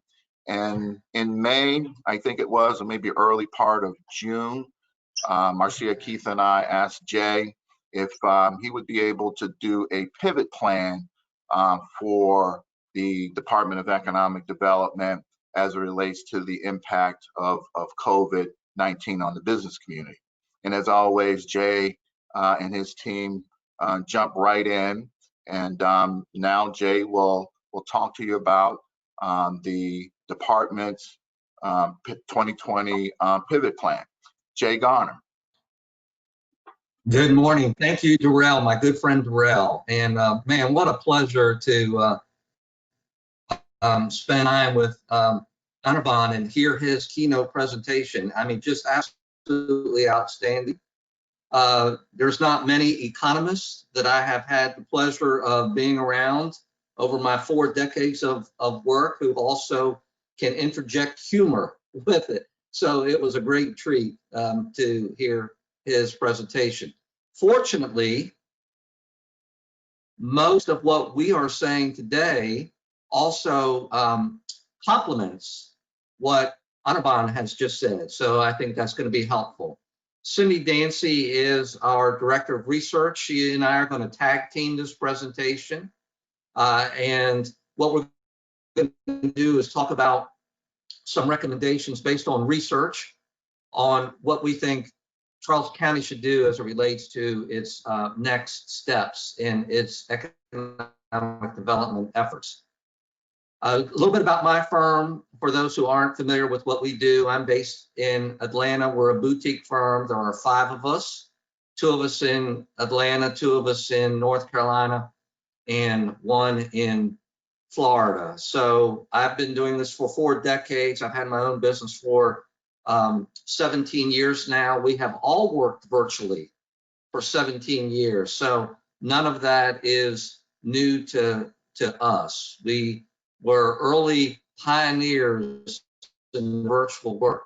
Let's get right into this pivot plan and hit on a few key components. Again, a lot of what Anirban mentioned is a key component for the long-term sustainability of Charles County. So we did this effort and we wanted to measure Charles County as it relates to how the county was being impacted by COVID. And we were looking at job losses.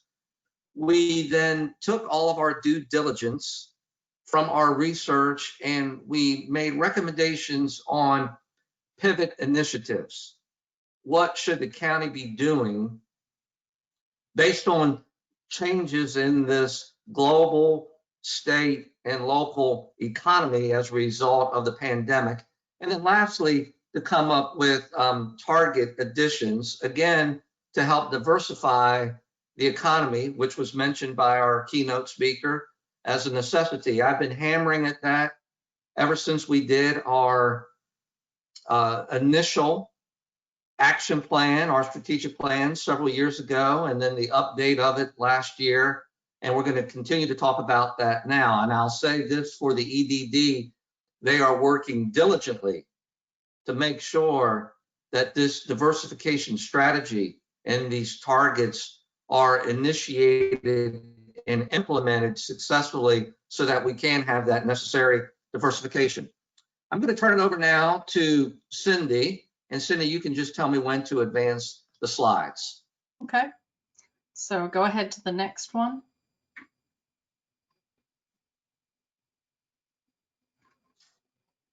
And it should be showing up. It is not yet.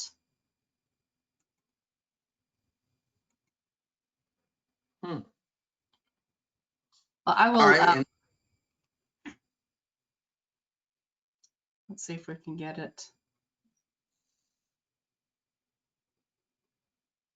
Is it showing up for others? Sandy, are you seeing the slide? No, it's not county? showing. It's not.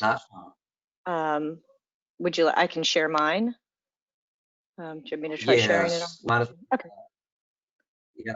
So to the audience out there, this is where our virtual distaste comes into play. So we will share Sandy's, and Sandy, you will advance the slides. Sounds good. Thank you. And this is where it's good to plan for redundancy, right? Right. All so right, there we go. Yes. So if we move to the next slide after this, oops. All right, she'll get into presentation mode. Okay.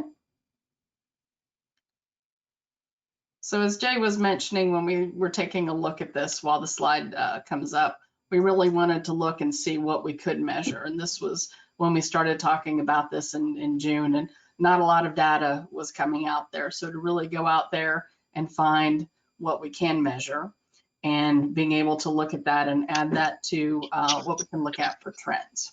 So next slide, please.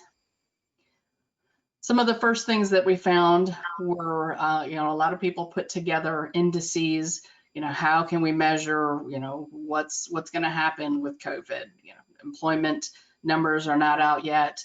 What is going to happen? So several consultant groups put together indices that look at what industry sectors are vulnerable and what the county has, what counties have of that, and to kind of predict how the COVID-19 pandemic will affect this county or metro. And one of the ones we looked at was via Churn Economics, the vulnerability index. The national average is 100. Charles County has a score of 117.59. That is ranked 278th in the US and number 4 in Maryland. And to kind of put that into perspective, the rank 1 is the most vulnerable. And for the count, there were over 3,000 US counties and then 24 counties or geographies looked at in Maryland. So that is one measure of how vulnerable Charles County is due to the COVID-19 pandemic. Next slide, please. So another count we looked at was Deloitte, who put together a similar index that looks at, again, how vulnerable are the counties. They put together a score between 1 at the least vulnerable to 5, the most vulnerable. Now on this one, Charles County scored 1. And when we looked at the two, we were wondering what's the discrepancy. And the difference is on the previous one with Marah, it is looking at place of employment. Those people who come into the county and who are actually employed at that location. The Deloitte study looked at census data, which is resident based. And so a lot of the residents of Charles County are employed in less vulnerable industries. So that's the big difference of the two. So again, this is just kind of a taste of what's vulnerable, what it looks like. So if you can move to the next slide. Another measure, as I'm sure a lot of you have seen this, the weekly unemployment insurance claims. Now we had data through August and September when we did this study. So again, we see the huge spike in the US, which is in the gray, Maryland in the red, and Charles County in the blue. And so when we look at that, we see a large spike. The effect in Charles County was divided up. It didn't have as monumental of a spike, but it had several spikes further in the, as we see further down in the year. And 51% of those claims were from retail, accommodation, food and services, and healthcare and social assistance. So again, another measure. If you'll move on to the next slide. On the flip side, the unemployment, we are all very used to seeing this huge spike and still coming, trying to get back to pre-pandemic normals. In the gray, the US, the red, Maryland, and Charles County. At last count, when we stopped the study, was at 8 or 7.3%. So you can move on to the next one. Another one is looking at what those layoffs are. We looked at WARN notices, which is those companies that are required to inform the of layoffs based on the type of operation and the employment size and layoff size. So when we look at Maryland with layoffs due to the pandemic and just mass layoffs in 2020, we see that Charles County is third from the bottom. Now this chart, third from the bottom is a good thing. So Charles County had 340 reported WARN layoffs, and the only two below it are St. Mary's County and Calvert County. So again, those and most of those were retail or restaurant operations in Waldorf and La Plata. So next slide.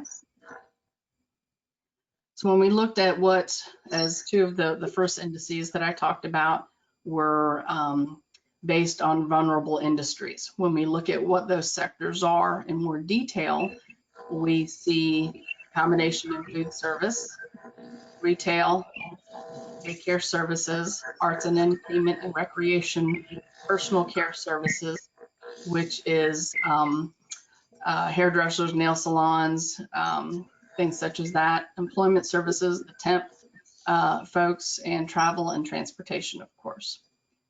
Overall, when we look at those industries in Charles County, that's 23% of employment. When we look at the same for the US, that is at 20%. So we're a little bit more of those vulnerable industries, again, employment-based for the people who work in Charles County, regardless of where they live. So next slide, please. So overall, when we're looking at what's affected by the pandemic, we wanted to look at what job loss would look like. On this one, we took data. The solid blue line is what has been reported. And this was through first quarter of 2020. And on a normal, without any pandemic, the yellow dotted line there is what normal employment would look like. However, taking into consideration what the pandemic will do in those sectors that will have job loss and modeling that for Charles County, we see that there is a deep V. Now, our previous keynote speaker talked a lot about V's, and this is yet another one.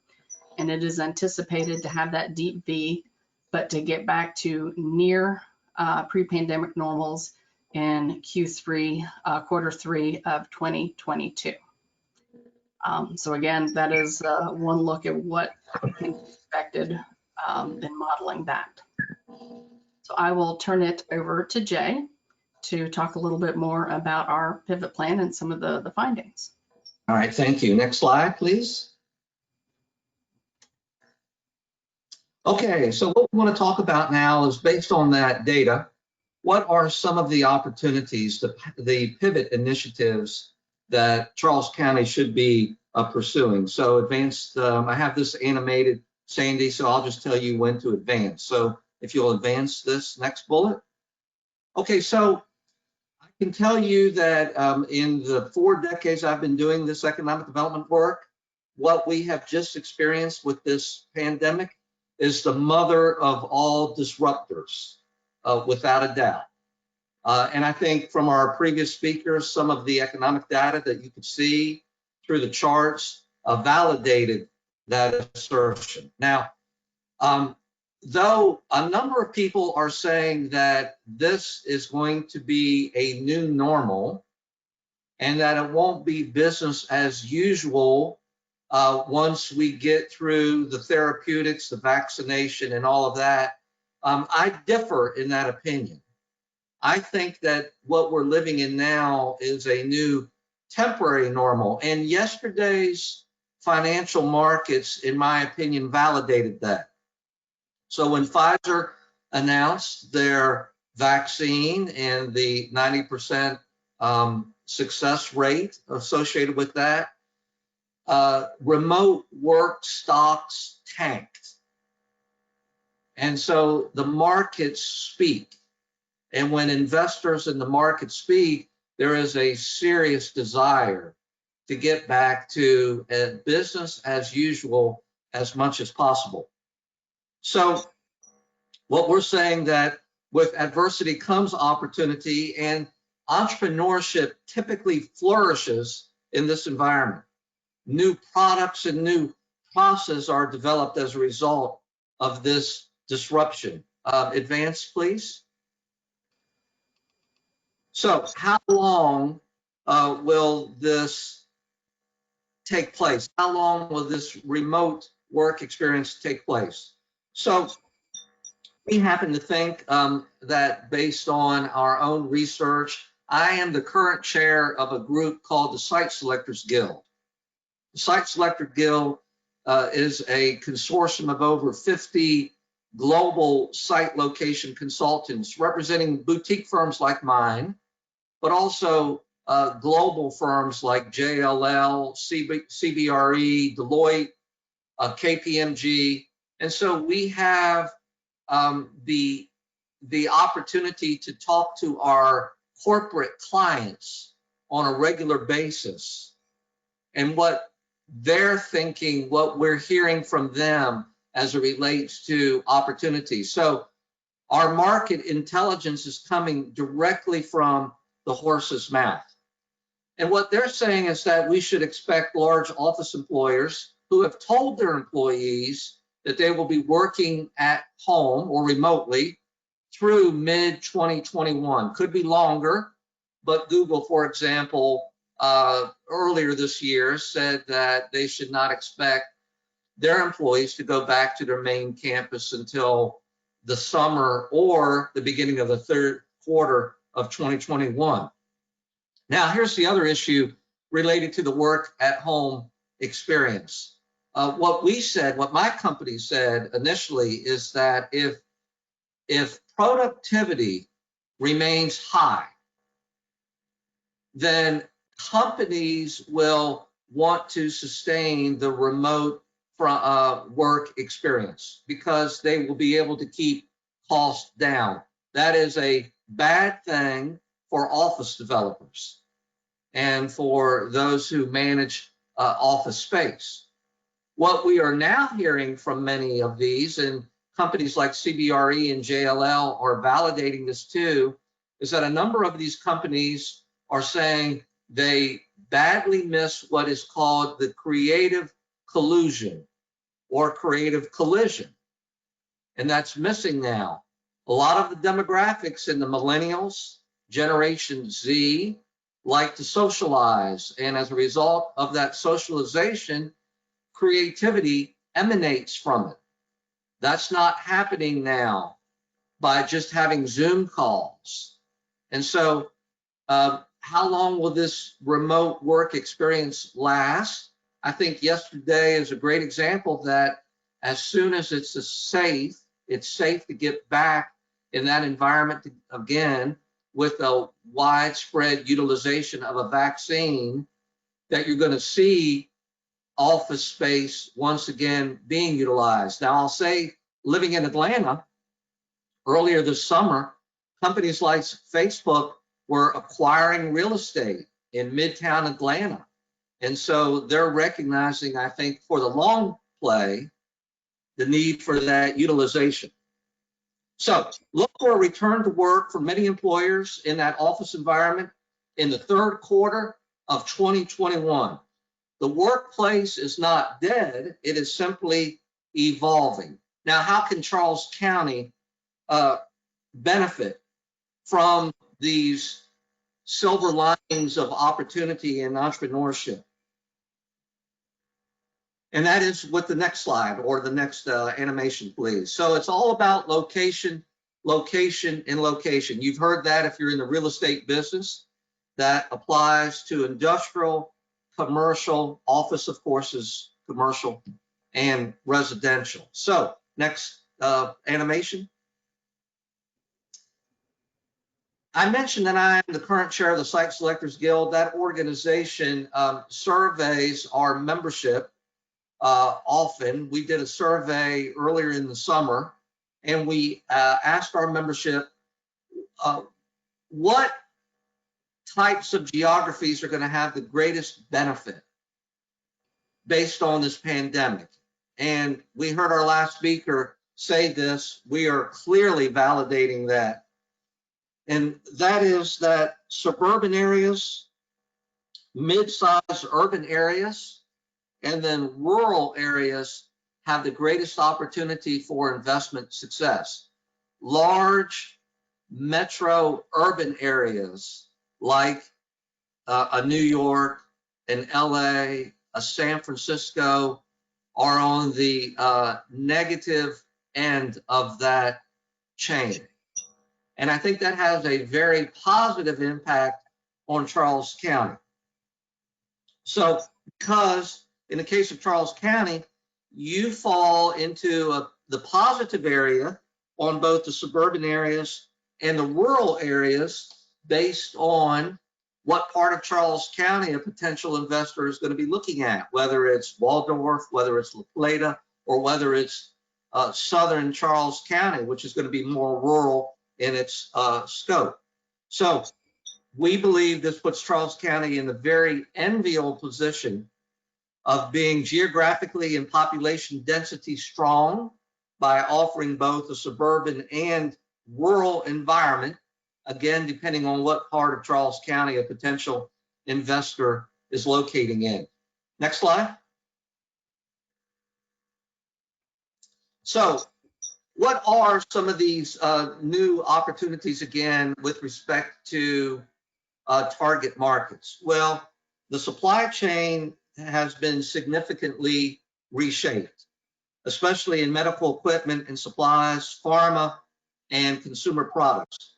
And this pandemic is going to accelerate what we call the regionalization of the supply chain from abroad. So that means that a company that might have had a pharma or a medical equipment manufacturing facility in China or in Asia may still keep that location in China or Asia based on the customers and costs.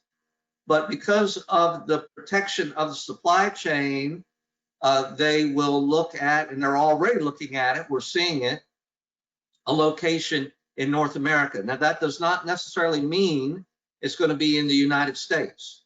It could be in any of the USMCA territories, which is the US, Mexico, Canada.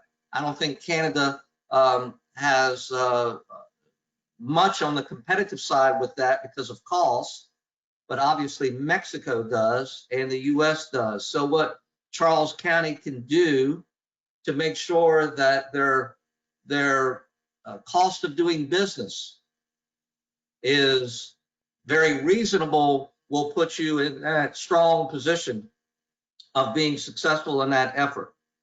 So you can see here our bulleted list of the different sectors that we expanded on from our refresh and recalibration from a year ago and from our overall strategy that we did 5 years ago. So I'm going to turn it back over to Cindy one last time.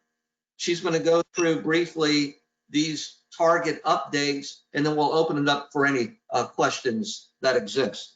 And Cindy, we'll probably have to go through that pretty quickly because of timing. Yes, actually, there's one important. Oh, yep, I left out one other thing. So thank you very much. And that is, again, the no product, no project. So what do we mean by that? You can't sell from an empty wagon. You've got to have product so that potential investors will consider the community, consider the region for consideration. So if you'll hit the next one, Sandy. And part of that, and I think has a great opportunity for Charles County, and that is the retail to industrial conversion.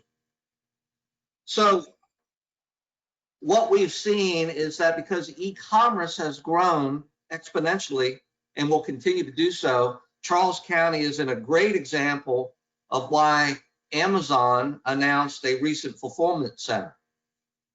And as malls and large single-purpose stores close, like Sears, Kmart, JCPenney, retail to industrial conversion is a significant tactic to repurpose outdated use and create new product for future investment options. So we see underperforming retail sites have become an ideal location for last mile warehouse developments. They're typically located in population centers such as Charles County, connected to utilities, have large parking lots with multiple points of egress and ingress. And there are now 59 such projects across the country that have either been completed, proposed, or underway, which is up from 24 in 2019, according to CBR research. So what will make this happen? And that is the culture of yes. Noted in our previous plans for culture, Charles County means policy makers need to be adaptive and flexible based on changes to global or economic conditions. Okay, so next slide. Okay, Cindy. Thank you, Jay. So as Jay said, there are a lot of new opportunities that are coming about, and we put them in 3 groups: pharmaceutical, food processing, logistics, and distribution. And I'll hit on each one of these and why they make sense for Charles County individually. So if you'll move to the next slide. So pharmaceutical, medical supplies, and medical device manufacturing. We feel that it makes a good fit for Charles County, as Jay hit on the reshaping of supply chains, particularly in these sectors, are growing. And the greater need for personal protection equipment is going to be ongoing for a while. So we thought this is a good match for Charles County. And I wanted to make an important point that the pharma industry target that we're talking about is really focused on the manufacturing side of it, rather than the research and development and the finding the vaccines, the creation there. And so this is more of the batch manufacturing of those pharmaceuticals. We did think that healthcare assets of Charles County worked well for that, along with the University of Maryland Charles Regional Medical Center. Sorry, thank you, Sandy. Go ahead and go. So next slide. Food processing is another sector. The national growth over the past decade has been 14%. This is a sector that has been growing pre-pandemic, and the pandemic hit, and some of those trends have moved to fast forward. The grocery and meal delivery business is growing exponentially, and one sector of the commercial real estate that is growing is industrial. And in particular, for this sector, 75 million to 100 million of square feet of industrial freezer and cooler space is going to be needed across the US just to handle the growth of the food and beverage market growing. A typical new cold storage facility is looking at 60 million investment and 50 to 75 new jobs. So a nice size project there. There is sufficient agricultural product in the area, and it pairs well with the value-added agribusiness that we suggested in the refresh for Charles County. So next slide. Now, logistics and distribution. This, I think, probably makes sense to a lot of people. Huge demand for e-commerce. Again, that's been put on fast forward in the pandemic, and the last mile distribution model of a lot of large distribution establishments. The resiliency of supply chain reshoring and distribution is going to look at the need for 750 million to 1 billion square feet of industrial space. Again, this is the sector of commercial real estate that is on fire right now. There's a lot of space that's needed.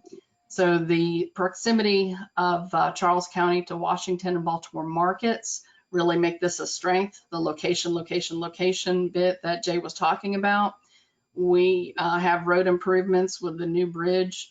Also 301 is continuing to be the backbone there. The Amazon facility that was announced, it just showed that this is going to work for the area. The other one point I wanted to make is that Charles County does have an evolving printer cluster, and this marries in nicely with distribution and the packaging and labeling services of how products are bundled, making the labels, et cetera, for supporting the distribution and logistics for the area. So that was a little bit of a speed session of the target additions that we would like to suggest, and would like to turn it back over to Jay and questions. All right, thank you, Cindy. Sandy, I think we have a few minutes for a Q&A, if that's correct, and we'll see what we can answer before we get into our next program. Awesome, thank you. We didn't have any questions. I've got probably more of a statement that I guess to look for some clarification. Small businesses were disproportionately affected by this pandemic. Any layoffs, they wouldn't be reflected in the WARN data. WARN notifications are for employers of 100+ employees. I don't know if you had any comments or thoughts on that and how it relates to Charles County. That is true. And I did want to make that mention that it was the WARN notice of something that we can track across the board for the sector. The unemployment, yes, I mean, it did disproportionately affect small businesses. We just didn't have that in the segment and very specific data for that at this time. That is true. Thank you. Next, was the medical sector reviewed for Western Charles County? They said that I did notice it for the Charles County Waldorf proper area, but they were, I guess, looking for in the western portion of the county. Any thoughts on that? So all of these targets would be countywide because we feel a lot of the assets could be applied countywide, and so there wasn't necessarily one area that is ripe for opportunity versus another in the in each of these target additions. Thank you. And let's see, is there still a need to create good walkable places to work, live, and play in Charles?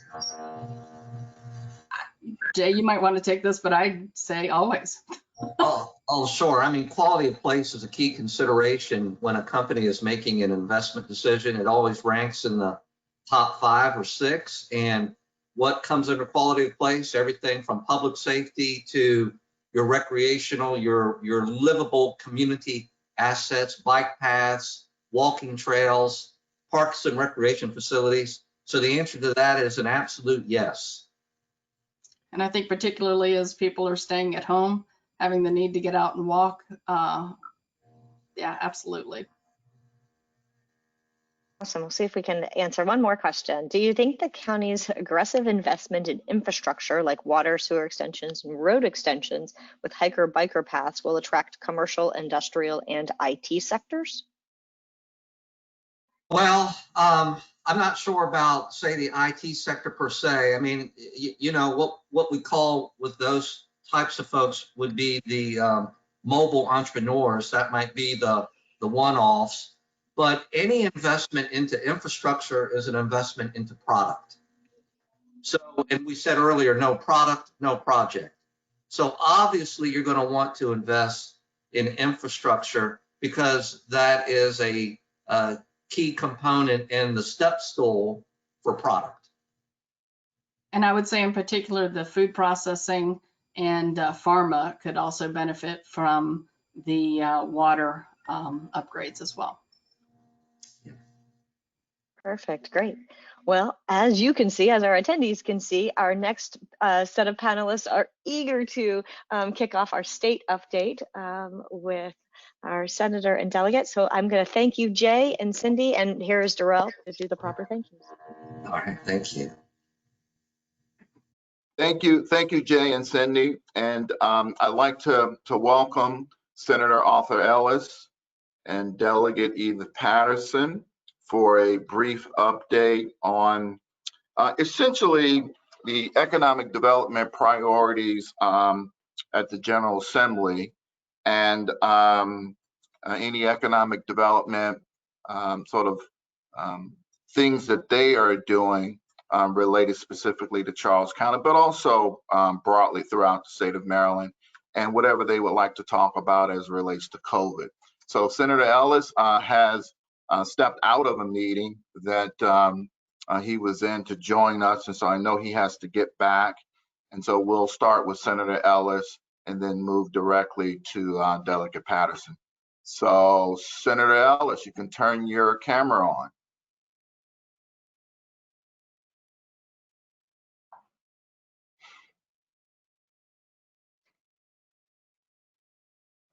There you are. Okay. Thank you, Mr. Chairman. Can you hear me? We can hear you. You have the floor. Okay, great.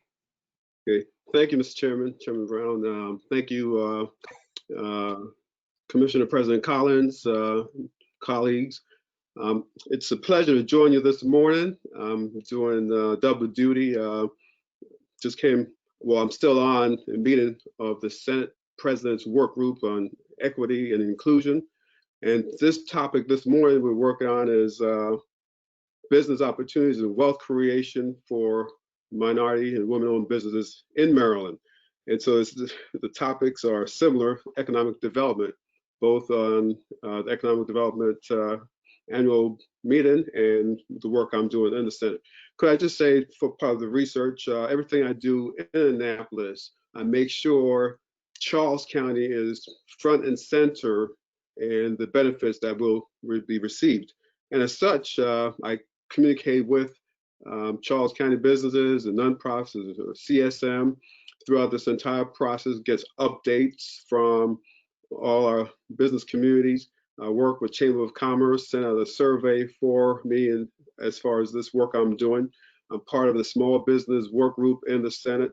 And so we're really focused on helping our businesses, because small businesses are big driver of our economy in not just Charles County, Maryland, but in the United States. In Charles County alone, there are 10,920 firms in Charles County. Of those, 4,220 are women-owned, 5,000 are minority firms, and check this out, 1,487 are veteran-owned firms. So what we're doing is making sure that the state opportunities flow into Charles County for our firms to get part of that contracting opportunities with Maryland state. It's amazing that there are only all these 10,900 small firms in Charles County. There are only 7,000 certified MBE firms in Maryland. MBE meaning Minority Business Enterprise. So just the state of Maryland have much less certified businesses than Charles County does in the MBE program through MDOT, Maryland Department of Transportation. And so we're really underrepresented and really participated in state contracting here. And there are a lot of opportunities that I'm working on in Annapolis in the next session. I have several bills pertaining to procurement, to government contracting. And beyond that, we're working with businesses that do activities in our county and our state to bring in our local firms. So stay tuned. Those bills are in drafting right now, and they will be revealed soon. Also, big coming up this next session is sports gaming, as far as sports betting. It was approved by the voters during the past election last week. And so we have to put the regulations in play to say who gets the license. So we have two institutions in Charles County, I won't name them, but two institutions that are eligible to jump in and be license holders so we can bring additional revenues into the county. So I'm working with that group to make sure we benefit from sports betting. We're also looking at alcoholic beverages. The supermarkets and chain stores, they want the opportunity to sell liquor and beer in the chain store. And so that will change our landscape of where folks involved and where the profit flows in beer and wine sales. I had a meeting a couple of days ago with the supermarkets and said, hey, we have a shortage of supermarkets in the western part of Charles County, Bryan's Road. For you to get my support with this, you make an extra $200 million a year from selling wine and beer in your supermarkets in Maryland. You have to work with me to bring a supermarket to western Charles County. And so we're doing that. Educational access. I had a great bill going through limiting for-profit educational schools as far as taking advantage of veterans and poor folks. And they want some additional legislation. And I said to them, hey, we have a lot of folks in Charles County. We need your schools, some of your good for-profit schools in Charles County. So we're moving with them, working with them to bring in educational opportunities and business employment into the county. Light rail, that's one of my big push, and we're working hard. I will introduce that legislation again. I will continue to work with the governor. He has upgraded light rail in the CTP transportation plan, and he's putting money into it. And we look forward to working with the Biden administration to get some of those funding to take our light rail to the next level. So I'm happy that the MDOT is on board. Our friends to the north in Prince George's County, they're on board. They are 100% supportive of this, the Prince George's County Council, the county executive. And so, I want to congratulate Commissioner President Collins over the years to help to create that relationship, which I've worked with and helped to build on. And just moving through quickly, I know your time is limited. Entrepreneurial. Every time we have a downturn in the economy, entrepreneurial activities increase. Formation of new businesses. Folks are going back to community colleges. Our Charles County Community College, College of Southern Maryland, their enrollment has gone up during this COVID crisis. And it fits the pattern over prior economic cycles. So we're working to get more funding through the Promise Scholarship Program, which gives scholarships to students going back to or going to community colleges. The current program just fund, students coming out of high school.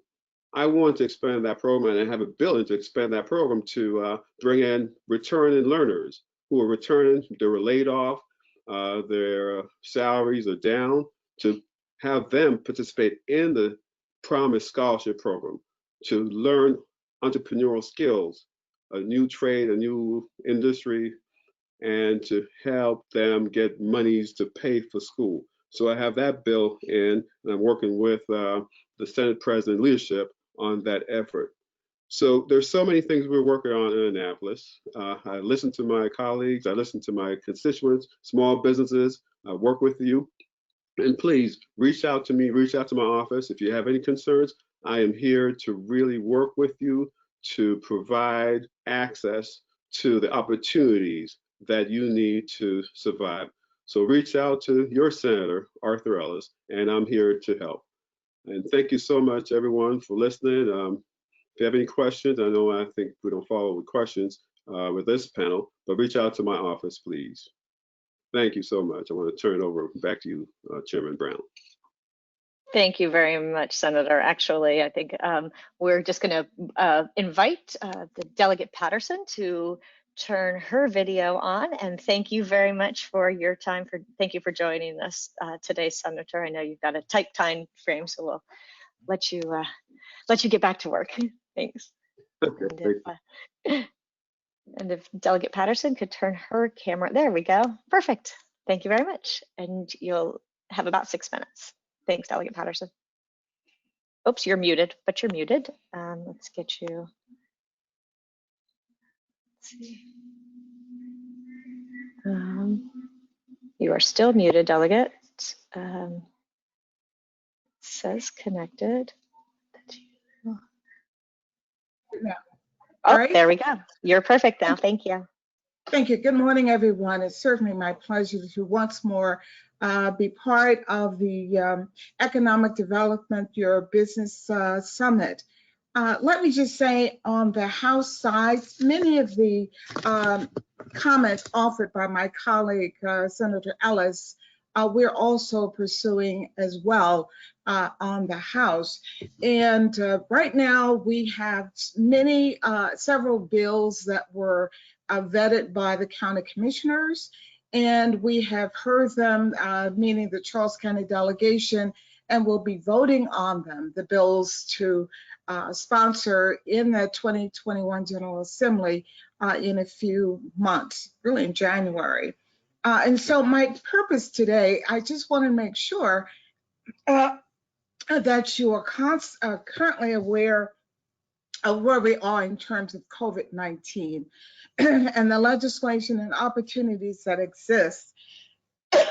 We are certainly in the House certainly aware of, in fact, the General Assembly aware of how COVID has impacted us, and certainly how we now communicate with the constituents is to make sure that all of their concerns are heard, and that we as a body work with them to make sure that they are receiving unemployment benefits, to make sure that they get dollars into their households, dollars that will ultimately filter back into the business community. In terms of programs that we have at the state level, the COVID-19 relief program that started in March, we know that with the governor's office, $75 million in loans and $50 million in grants were offered. And with the Commerce's Department's Emergency Relief Grant Program, $45 million in CARES Act fund and additional grants were being offered. Offered not only to businesses, but also to nonprofit organizations who applied for the program. In terms of what's going on now, in October, Governor Hogan announced an additional $250 million in small business relief applications. And that was, again, including $50 million to allow Commerce to fund the remaining grants that were offered or presented in the spring. This means that another 5,000 small businesses will receive grants. We hope that some of these grants, and we're looking forward to some of these grants coming into Charles County. Now, the way the funds were allocated, it included $50 million that will go directly to counties, and of that, some of the funds will be used for restaurants. And in Charles County, each county was given their own share, and they were allocated by the number of restaurants. Charles County will receive a $1.1 million for restaurant help or assistance. The other program or funding via COVID is the Maryland Department of Labor's Layoff Aversion Fund. New applications were accepted beginning October 28th, a few weeks ago. And these applications, again, are making sure that our businesses will have the flexibility to remain open. And what does that mean? That means that they could apply for things such as software, to make sure that the workforce is there, training, whether it is to make sure that, again, remote control equipment, teleworking, employment training, etc. And then the small business support, again, this was handled through the General Assembly, through the Governor's Office, with additional grants.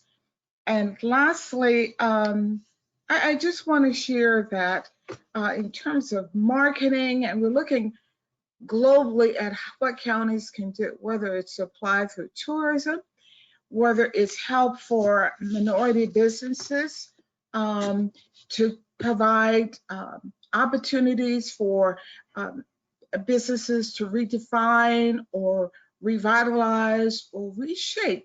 I heard earlier someone addressing the opportunities that we hadn't thought about before. And so this pandemic and funding and creativeness is allowing us to do that.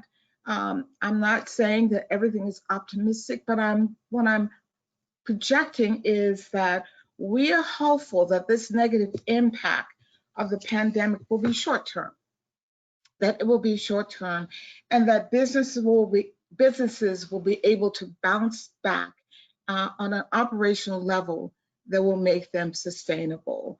And again, the legislative bills that we are proposing will again address some of the businesses that will need legislative priorities or legislative impact to make sure that they are able to remain viable.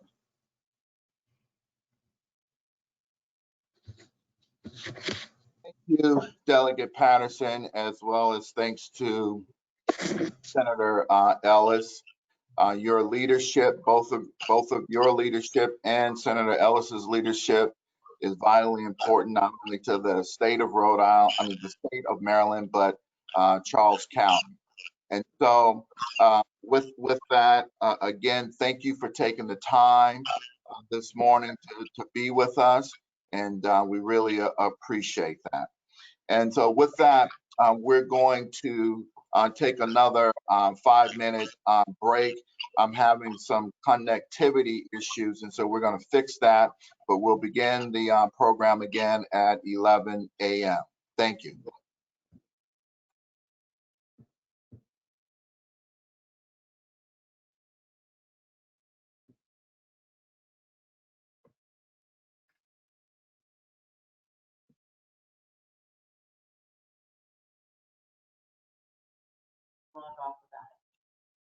Hey, Jay, thank you, man.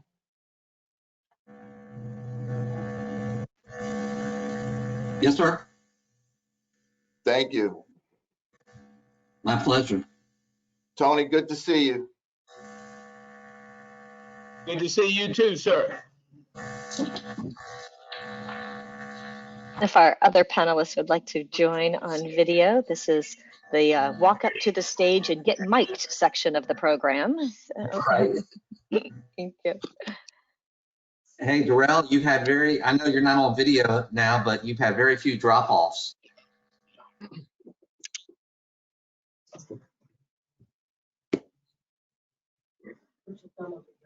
I think it's just the good food. People really like the buffet breakfast. Oh, no, wait. No, that was different. That was last year. Sorry. Got Can you all hear me okay? 1, 2, 3, 1, 2, 3.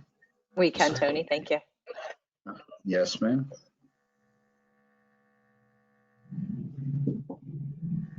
We lost Darrell.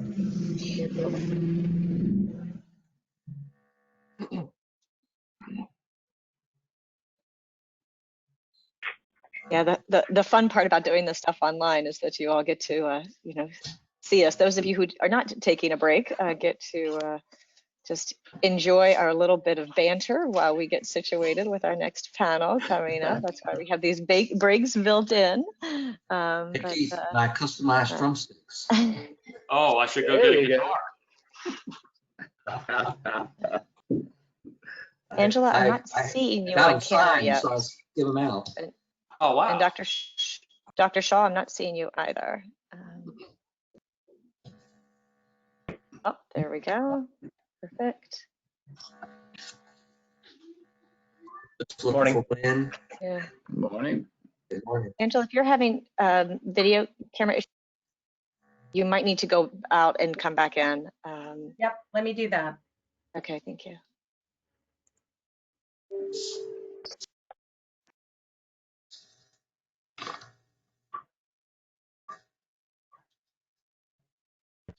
All right, just as a reminder, I'm going to ask you all to do a 1-minute overview of yourself, your business, and then we'll get into questions.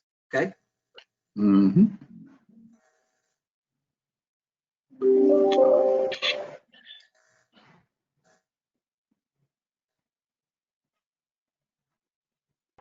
Oh,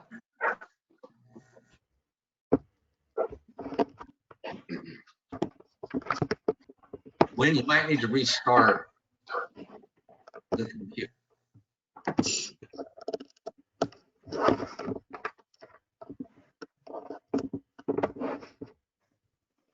can you hear me, Jennifer? Angela, we can hear you. Yes. Okay, let me try it again. Oh, there we go. Now we Awesome. Technical difficulties. It wouldn't be a webinar without a little bit. I know. I've been on the whole time, so I was surprised. Of course, it happens when we're supposed to go on. So there you go, Murphy's Law. Always, always. And Good morning, we're just everybody. waiting for Wynne. Wynne is not on the call yet, but she hopefully will be able to jump in. And when she does, oh, okay, I see her as an attendee. Let me.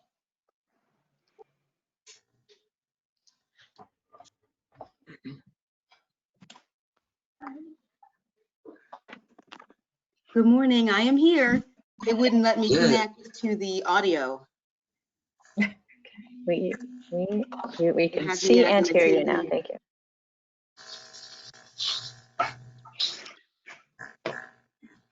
Right. I can get started now. Yes, sir.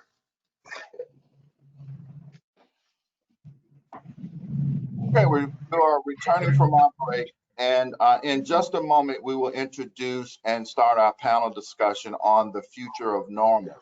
But first, we want to give you a first look at our new consumer confidence video. This is part of an outreach campaign targeted to our residents here in Charles County to let them know that our businesses are taking every step necessary to create safe environments so that we all feel comfortable shopping local. The video, Sandy.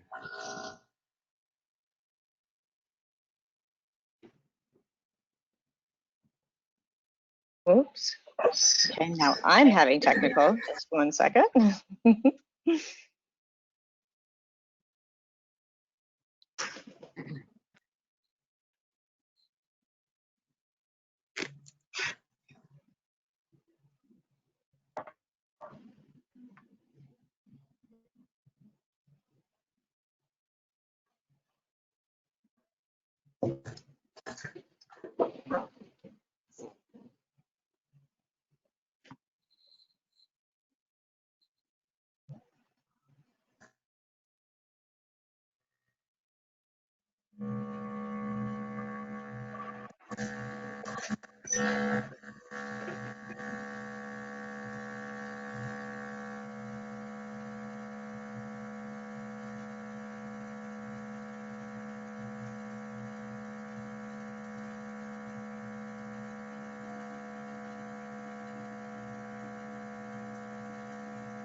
All right. Well, folks, you can see there was a little bit of a technical glitch there on connectivity, but what we wanted to do with this panel is to hear from our businesses within Charles County on a number of issues related to the pandemic, how they related to it, how they did their pivot to survive in this big economic downturn.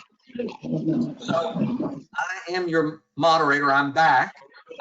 Garner, and I was there, at our 10 o'clock session talking about the pivot plan for Charles County. And Darrell asked me if I would moderate this session.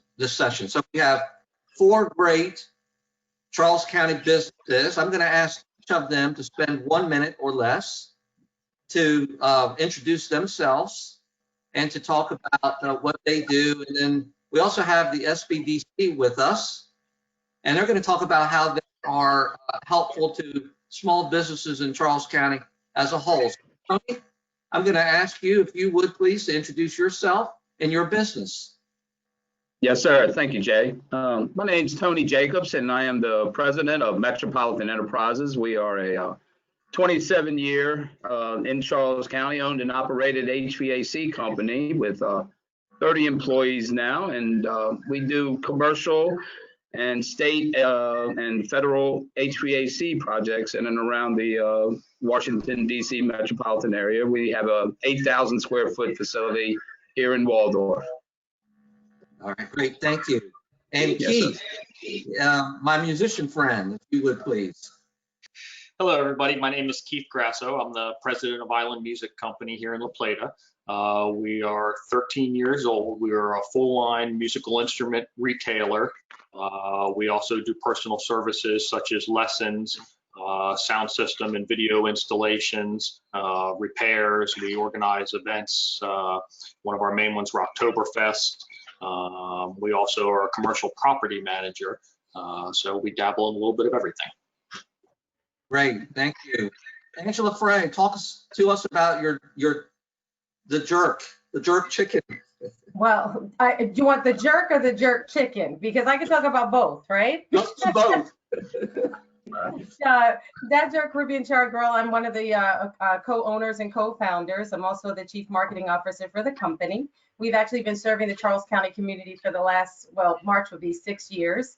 And we have, like so many, have been trying to still navigate through where we are and where we're going to be come 2021. The only thing I could say about my place is you just got to come and try the food. Great. Dr. Shah. Good morning. Thank you, Jay, for having us. My name is Amish Shah. I am an associate managing director for MedStar Shah Medical Group. So we're in the healthcare space. We've been in the Southern Maryland community for about 45 plus years and have just opened up a new office in Waldorf, Maryland, right in front of the St. Charles Mall. And excited to be part of this panel. Great, thank you very much. And Wynne, thank you, and talk to us a little bit about the SBDC. Yes, good morning. Thank you for the invitation. Wynne Briscoe, the Regional Director for the Maryland Small Business Development Center Southern Region. We're based out of the College of Southern Maryland with locations in Calvert, St. Mary's, and La Plata. Okay, great. So we have a couple of different questions we want to ask, and I wanted to kind of get through this with the speakers that we have, because we also want to be able to have time to get questions from the audience. So I want you all to keep your memory cap on when I ask you this, because I'm going to take 2 questions and I'm going to merge them into one. And that is, how has this pandemic specifically impacted your business? And then with that, how have you pivoted as it relates to staying in business and being operable and keeping your head above water? So how has it impacted you? What have you done to pivot? So Angela, I'm going to start with you, please. Sure. Like I said, the pandemic has actually changed the way that we think about every single thing that we do. At one point, you think you were going in this direction, and then all of a sudden, everything stopped. When it first started to rear its head in March, there was no guidance, no leadership. We didn't know if we were going to be able to stay open. We didn't know if we should stay open. We didn't know what was going to happen with our employees. We didn't know anything. So what we decided to do before the mandate is we shut down for about 3 weeks for us to all regroup as an executive team to figure out what was going to be the best way that we can continue to stay alive as a business. And then if we decided to reopen, or when we decided to reopen, what best practices were we going to put in place in order to be able to protect our staff and to protect our customers. So we went in and did what pretty much every restaurant probably did, which was put up plexiglass, but then that caused a problem because then we couldn't hear the customers. So you have a plexiglass coming from the ceiling, you can't hear what the customers are asking for. So then my husband decided that he was going to put in a speaker system, which was great. So now we can hear the customers. But the plexiglass allowed us to be able to protect our food, protect the staffers, and again, protect the people that were coming in the store. We had to pivot and do so many other different things. One thing that we were trying to figure out at the time was people weren't coming out. So how could we actually get our food to them in a safe way? So we created what was called neighborhood delivery. And we would basically put out there that we would come to your neighborhood at a certain time and we would deliver the food. And that was a tremendous amount of success for when we implemented that we started thinking, why not do our own in-house delivery?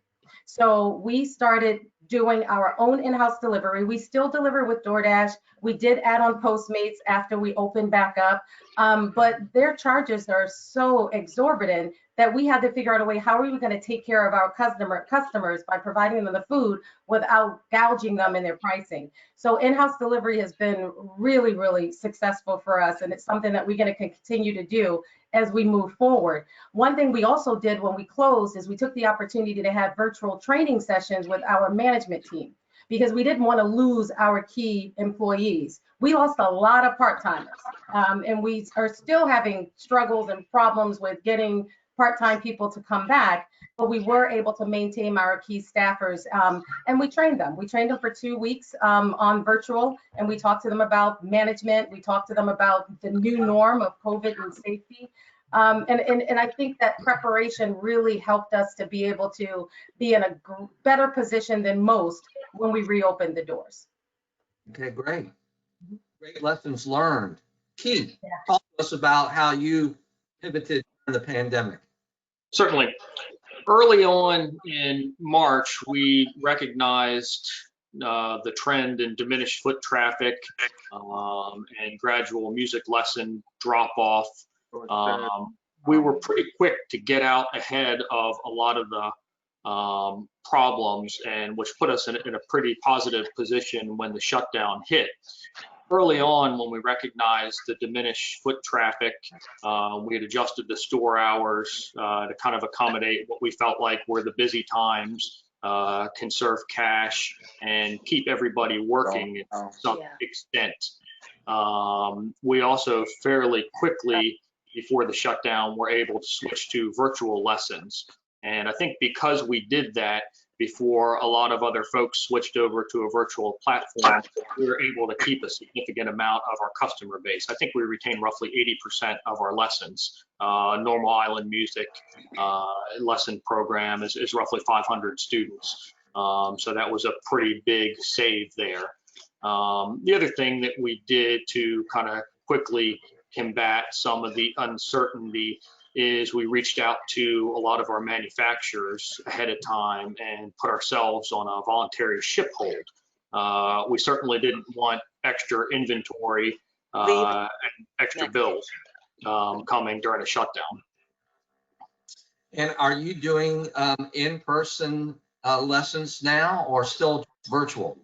We're still virtual. We've made some changes to our lesson rooms to make them a little bit more, I guess COVID safe, but I'm not overly comfortable in bringing the student base back yet, just because of the amount of foot traffic that it entails, the amount of parents and guardians that would then be coming through the door, the exposure to our teachers and staff. So at this point, we're remaining virtual. And I expect it to go probably into the spring at least. And then how are the sales of instruments going since those were typically done in person? We actually have a very strong online presence. So after the shutdown in whatever it was towards the end of March, we had about 2 weeks where there was really nothing going on. All of a sudden, when April hit, April through, I'd say, June 1st, we noticed a significant surge in online sales and curbside pickup. Our web sales are up roughly 200%. So it's been pretty significant. I'm not sure that that equates to the walk-in traffic that we're down, but we're very thankful to have those revenue streams and to to be out there. We've since shifted a lot of our resources to online sales to kind of keep up with that momentum throughout the rest of the year. Great, thank you. Dr. Shah, tell us what's going morning. on at the center. A couple things, a brief comment, and then I'll dive into some of our perspectives. With this pandemic, no matter what vocational training that we have all gone through or medical training we've gone through, I think it's very fair to say that nobody could be prepared for this type of pandemic. Even if we learned a lot of lessons from the 1918 pandemic 100 years ago, we didn't live through that. It's something that you barely read about in books. It has never recurred again. The other big piece is with technology in the news cycle, we're tracking and seeing the pandemic real time.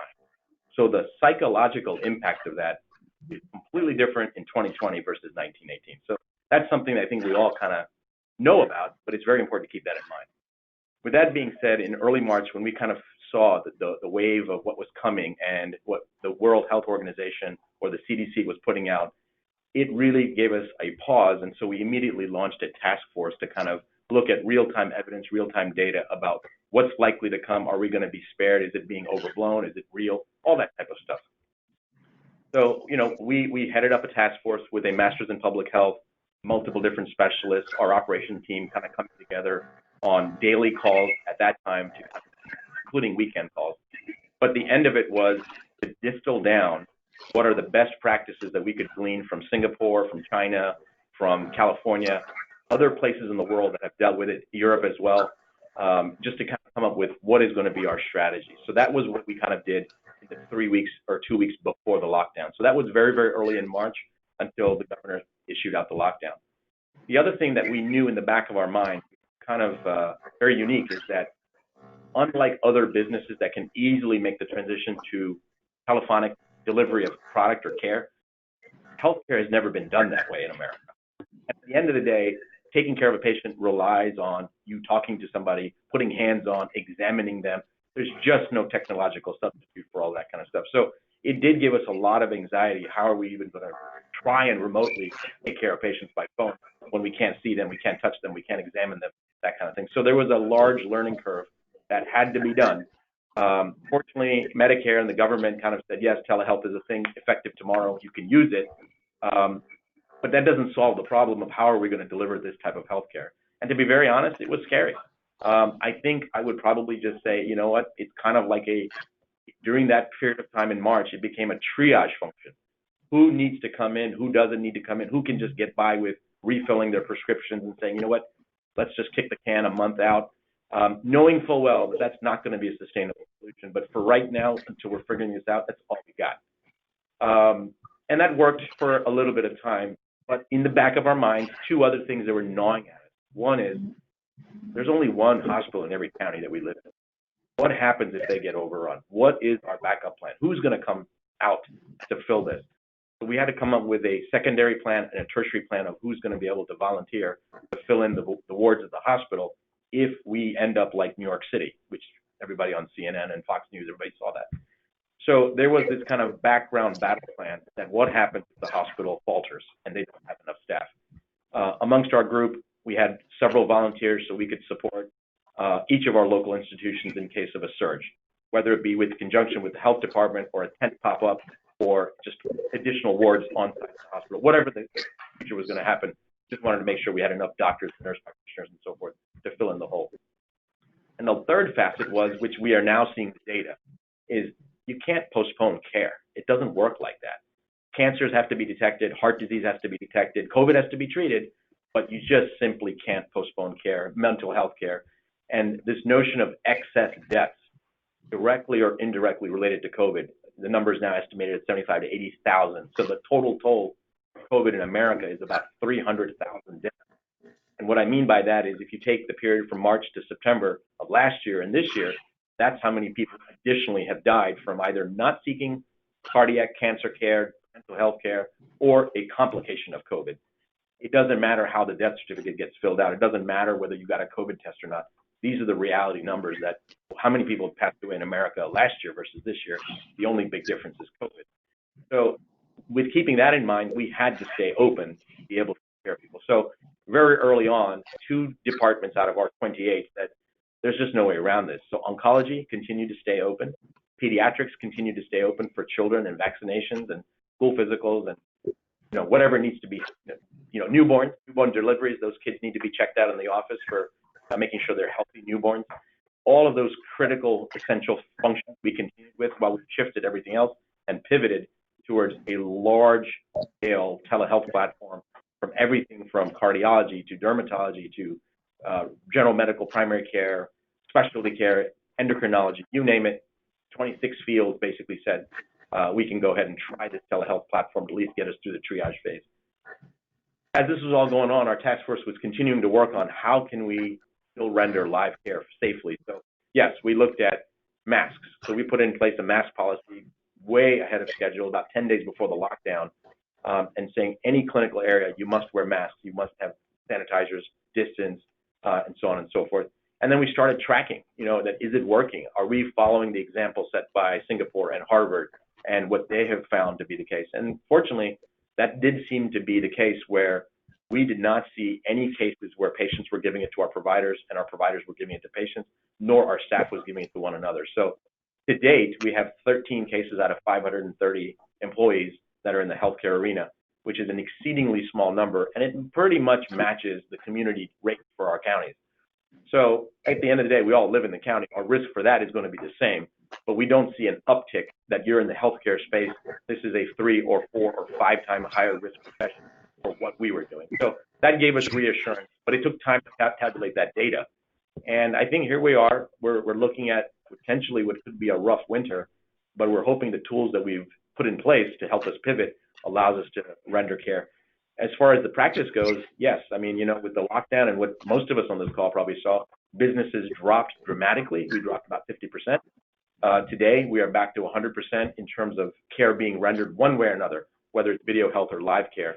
And I think we're doing it fairly safely. And I think that's probably what most practices would probably tell you. Wow. What a fascinating look at taking the curtain back and seeing the reaction and the fascinating components of attracting work on COVID in Charles County. So thank you for that. Tony. Yes, sir. Yes, sir. In the beginning, they deemed our business essential. So we are kind of in a lucrative position where we were hiring employees during this epidemic or pandemic, I should say.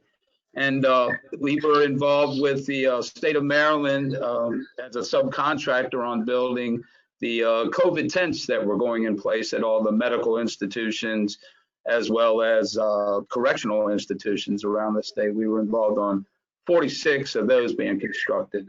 I believe there was 80 something total, but we were involved with 46 of those facilities, and nothing, I don't want to say nothing changed. Our toolbox meetings started including a more sanitizing type conversation from the safety side.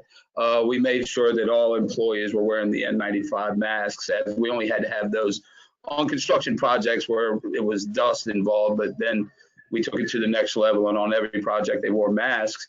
And the pivot was, in construction, you have to be on site, and on our federal and state projects, that was still nice because the governments kept going. But on our private sector work, it kind of put a damper on us, and we had to become electronic savvy, let's say, in these type of field, because we don't never have meetings like this, and everything started going to the electronic format, and we had to learn a lot of that kind of industry and implement a lot of this stuff.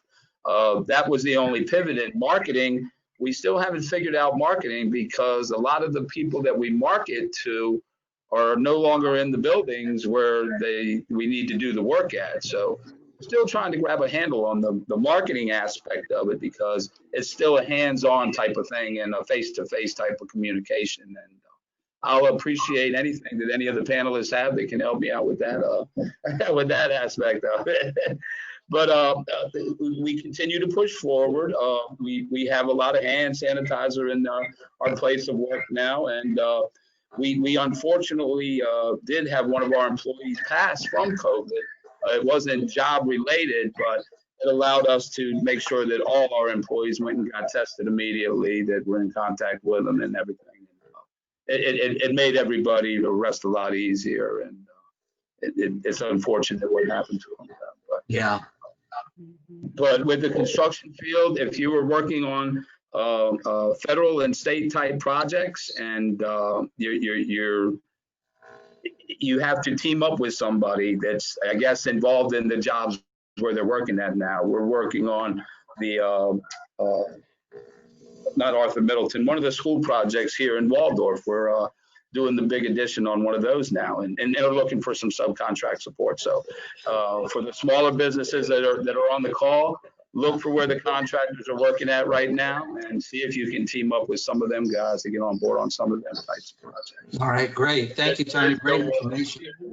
Wynne, tell us about both the SBDC and how your organization can be helped to the people who have called in for this webinar today, but also maybe relate some of the experiences you have had with your client businesses and how they've reacted and pivoted.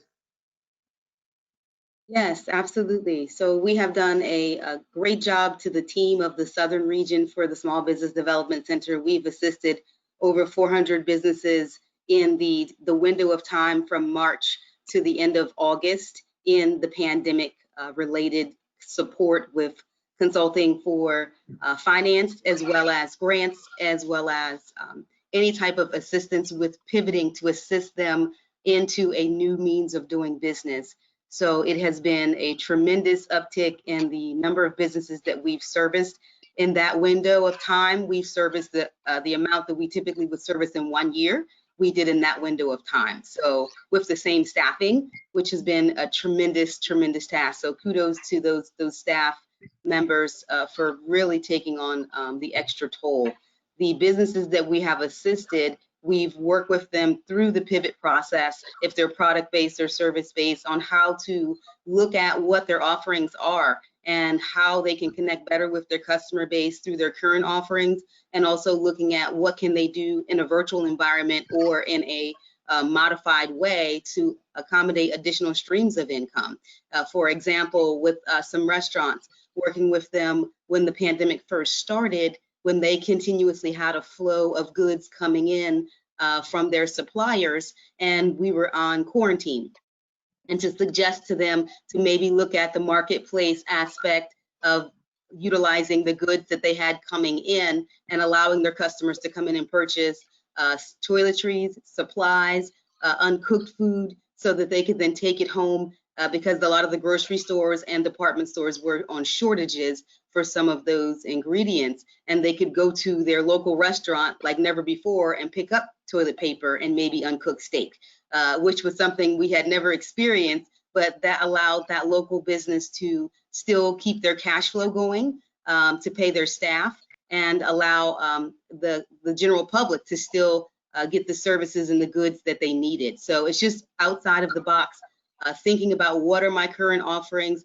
and how can I make a transition in a modified way to be able to connect with my customers' demands at this moment.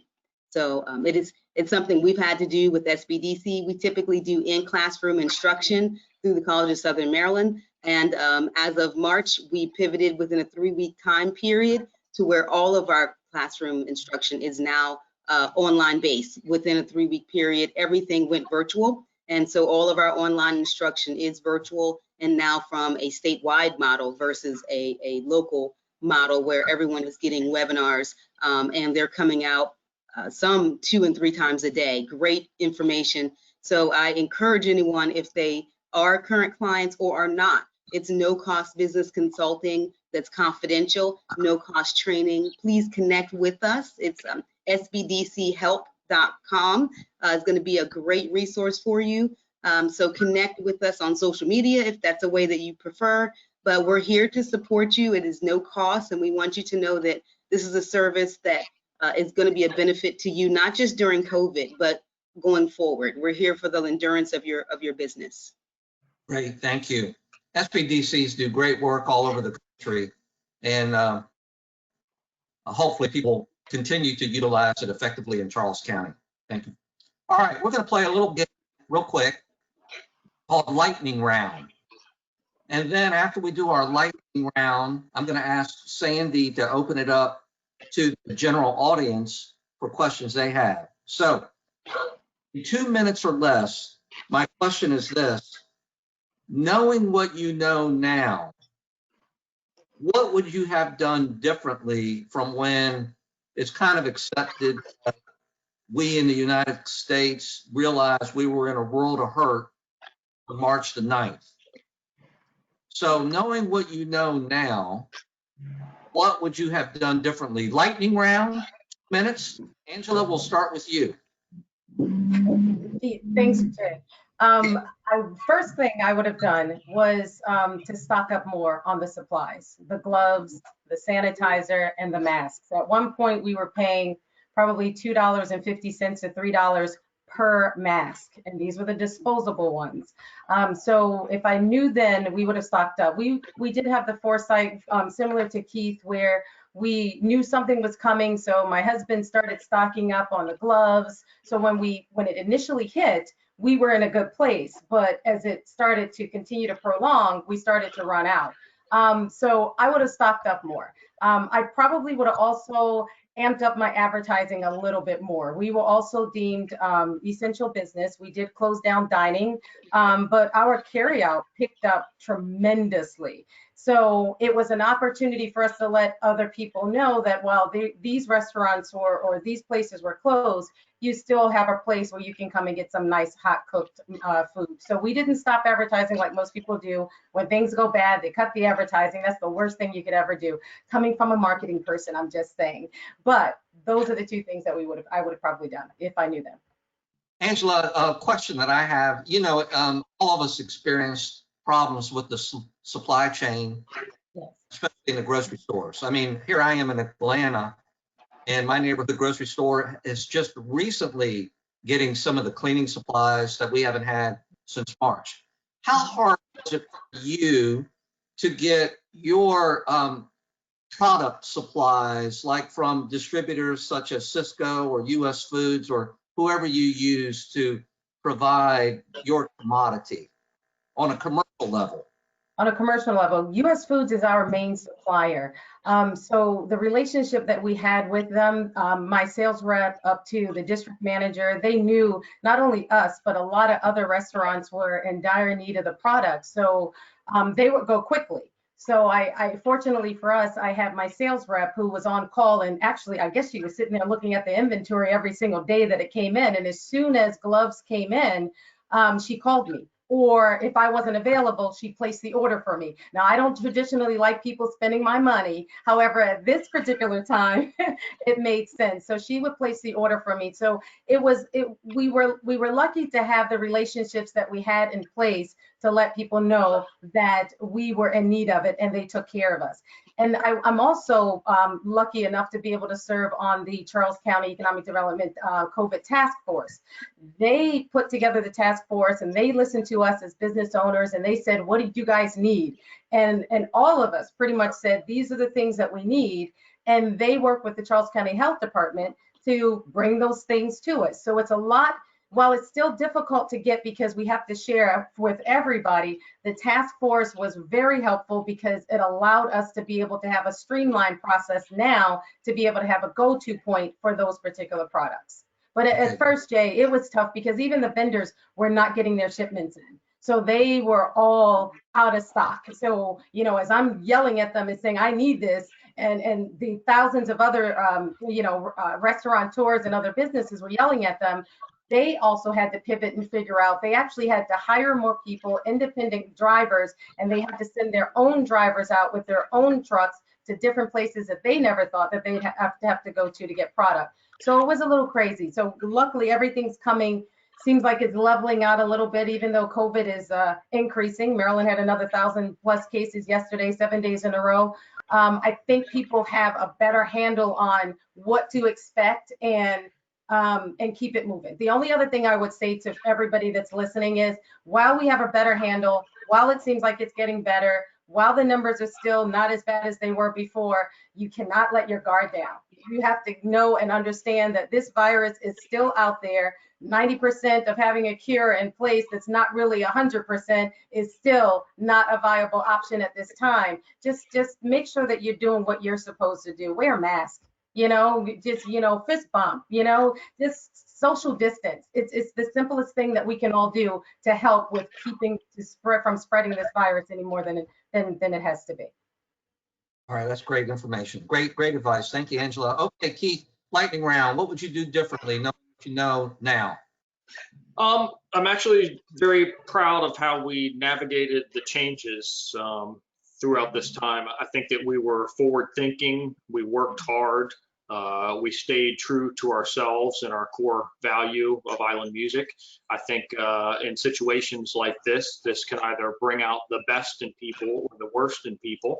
And we really took that into consideration as we made decisions and moved forward as we wanted to do the best possible thing for our customer base, for our vendors, for our community, and for our employees.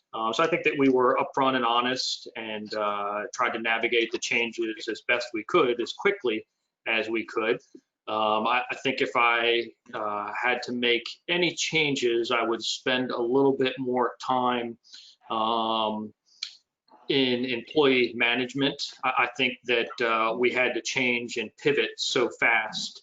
A lot of times decisions were made on the fly that weren't necessarily communicated, and the message wasn't as clear as it normally would have been during the normal course of island music business. But I think as a whole, we navigated fairly well. We're not facing a lot of the problems that a lot of other retailers are currently due to lack of supplies and lack of inventory. When we did see the buying surge in April and May, we took a chance and replenished all our stock, figuring that as the holidays approach, there were going to be shortages of things because manufacturing was shut down all over the US.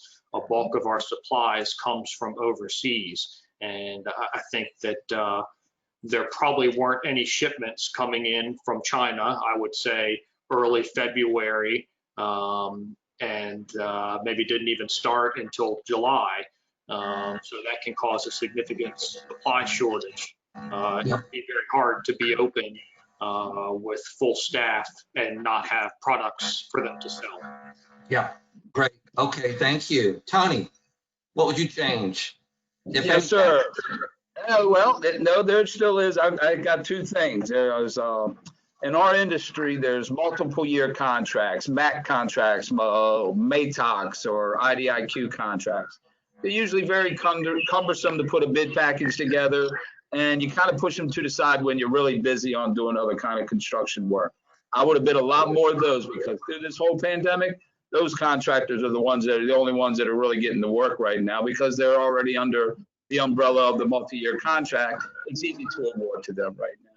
And the second thing would be our computer systems. I would have updated them into the 21st century a lot sooner, been able sure we would be able to telecommunicate with everybody all around town and abroad, and instead of waiting until the last minute to get all that stuff done. So those are the two things I would say. Yeah, that's great. Thank you. Dr. Shah, anything you would do differently? Yeah, a couple things.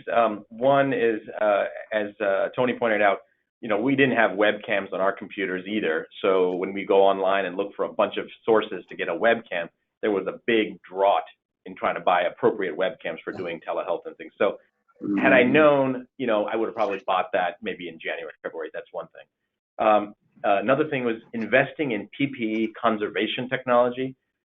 You may or may not know that the N95 masks, there's actually technologies available now that can be used to re-sterilize and repurpose and use them again. Wow. Because with the nationwide shortage, having to stretch the PPE mask, which you see on all the news articles, that's not the way we were originally trained. It was supposed to be one-off and use and throw them away. Today, even still, our standard is using them multiple days. As long as they're not soiled and the integrity of the fabric is not compromised, we're allowed to use them for multiple days. It is what it is. So far, so good. But had we had the ability to create more of that PPE early on in the country and be able to deliver that, I think that's a lesson to be learned. And I think we're still not quite there. We do not have what would be considered a standard PPE access the way we would have had in 2019. So I think investing in more of those plants and technologies, whether it be for gloves, creating alcohol-based sanitizers, that's still a little bit of a run. When you have to wait and get shipments, and you have to really kind of it's almost like rationing, that you get your shipment this week and the other guy gets it the next week, and you're rotating it and you're doing the best you can. Another thing, which is just taking a step back, again, this is hindsight is 2020. We are all Monday morning quarterback right now, but having a national effort to do what I would call disaster planning. We have coastal flood plans in place. We have a fire safety plan to evacuate a 50-floor skyscraper. What are you going to do with this disaster? We really don't have that for a pandemic. We just don't. And if there's anything to be learned from what we've been through, because this is probably not going to be the last pandemic in the history of the world. And if we can glean a national, state, and local community action plan on how are we going to deal with the next cycle of disaster, whether it be a pandemic or some other type of natural calamity, knowing the vendors, knowing the resources, knowing who to contact, we had to figure all of this out on the fly, much like all of you guys. And if there's a way we can have that collaborative effort, saying, if this ever happens again, these are the kind of natural threats that we would be able to equip to deal with. And having that kind of plan in place, I think that's something that we should learn. I think even as this unfolds and we get better next year, it should not be forgotten. Yeah, we can't let our guard down, right? Wynne, anything you want to add before we open it up to questions from the audience? Yes, on March 12th, I was testifying before the U.S. Senate as a subject matter expert on the panel for the coronavirus and the impact on supply chain to the United States. And sitting there with the other 4 SMEs, and we're talking about the impact of our dependency on offshore suppliers and what this pandemic has brought to light of what we already know, and how we were made in America focused, made in Maryland focused, and now we have put all of our stock in overseas for supply chain, and we are now in a true predicament. And so I would say, as I testified before the Senate and as I continue to say, as the SME for the state of Maryland, for the Small Business Development Center, is to reiterate the importance of making it here. Your supplies, your goods, your products need to be made in a place where you can obtain the source very quickly. Having at least 3 suppliers for every product that you offer needs to be a minimum, so that when things do go down with one, you easily can access another source. So that has been my soapbox, Jay, for many years, being the SME as manufacturing, and not just with manufacturing, but just supply chain in general. You need to have more than one source. So that was my message then, and still my message now to all the businesses.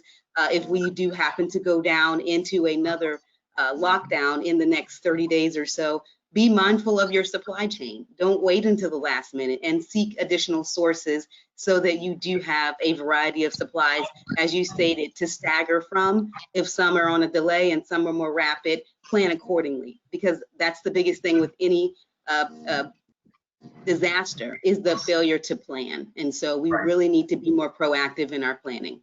Yep, you are exactly right. Let's don't fall into this predicament again. Mandy, let's open it up for questions from the audience. If you would be so kind, facilitate that chat box for us. And sure, we have okay. we have a couple of requests for contact information, and we're working on getting the website updated. Bios for the speakers are going to be updated on the website, so you'll be able to get that information. And then somebody says that we're a distillery that manufactures hand sanitizers. How can we get that to everyone? How can we get that information to everyone? That's from Dr. Bravo. So I don't know if anybody is in the need for hand sanitizer, and we might be able to share some information in that way. Angela is nodding. We'll make sure that you are connected, Angela. And while you're doing that, I'm going to ask if Darrell might be able to get on too, because obviously the EDD is an integral component of the economic development success of Charles County. Mhm. And so I would like to make sure that everyone knows about what the EDD is doing. Darrell, I don't mean to put you on the spot, but you have, if I don't hit your horn, no one else might. And you have a lot of successes associated with the organization. I want people to know about and how you and your organization is also in partnership with Wynne and other groups making an impact in the county. As I said thank you, Jay. As I said in my opening statement, that collaboration is key. And what we've learned through the pandemic is that collaboration is more important now than ever. And as long as we collaborate, and as long as we share our experiences with one another and learn from one another and work together as a community, we will advance, we will pull through the pandemic, and we will come out on the other side. And just what is most important is that we collaborate.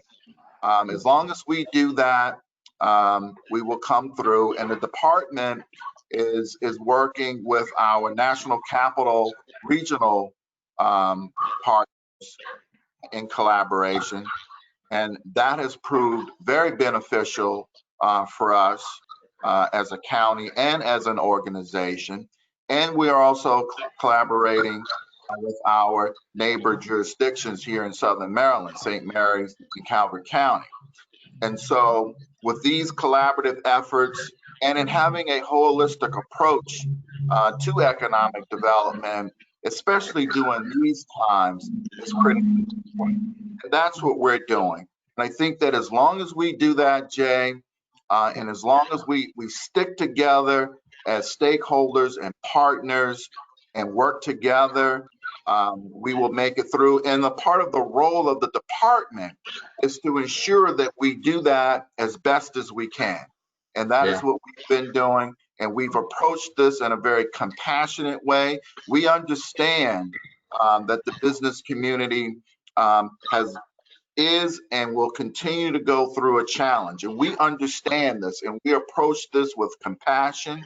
We approach this with apathy and with understanding, because it is that that will help us make it through. And again, if we do all of these things, and it is the goal of the department to ensure that we do all of these things so that we can pull through this unprecedented pandemic event.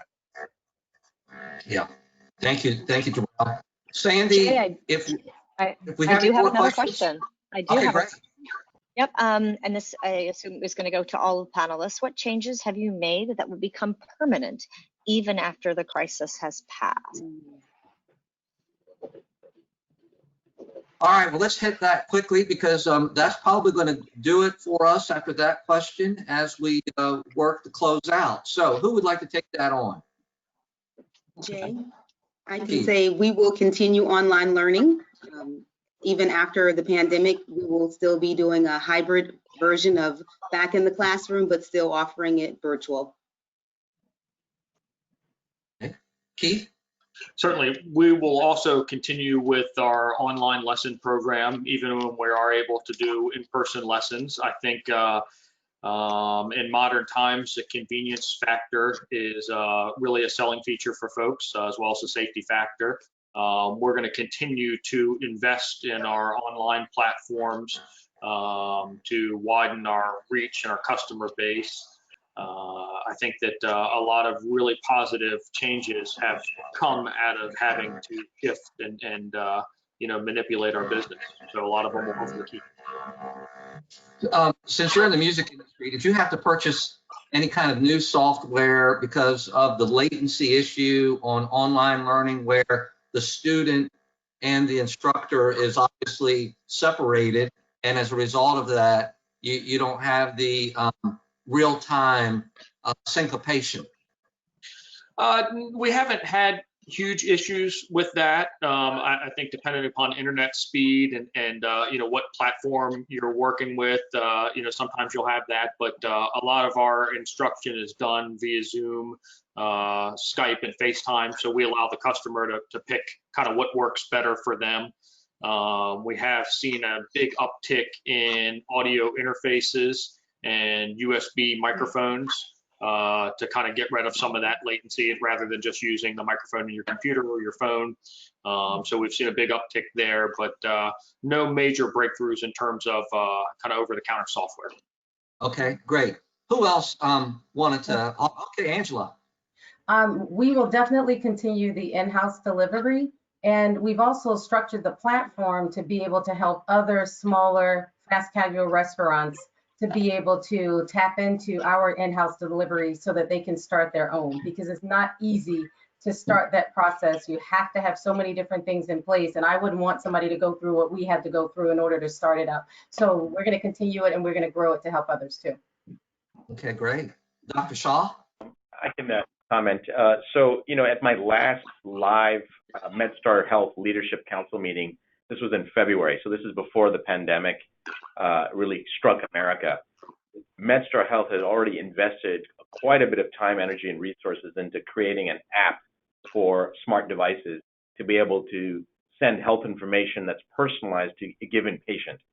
So a very highly personalized app, whether it be appointment confirmation or a prescription refill or changing a doctor's appointment, these were the kind of things that were already moving in the direction of before the pandemic. So I think, obviously, with where we are, those efforts will continue. We will be continuing to invest in software and infrastructure to continue doing not only telehealth, like a video consult type of a thing, but all the other conveniences that go with healthcare delivery. So that's kind of a good thing that was already in play before COVID. I think with COVID unmasking it, it's kind of the genie that's let out of the bottle. It's certainly not going to go back in. And I think it'll be some neat things to come, regardless of COVID or not happening or happening. Okay, great. Tony, anything you want to add? Let's see. Hand sanitizer and masks will be our new WD-40 and duct tape. So. Okay. Boy, so very true. Well, folks, on behalf of your moderator, we have 79 attendees. I want to give you a virtual round of applause. On the 79, you did a magnificent job. Darrell, I'm going to bring you back in to say some parting words, and I want to thank you all. All right. Thank you, Jay. Thank you. And thank the panelists. Thank you all very much. Sandy, I'd like to try to see if we can run that clip one more time. And if the panelists can stay on just for a second. Yeah, that is what I will do right now. Oops. If you don't succeed the first time, you try again. I know it. I know it.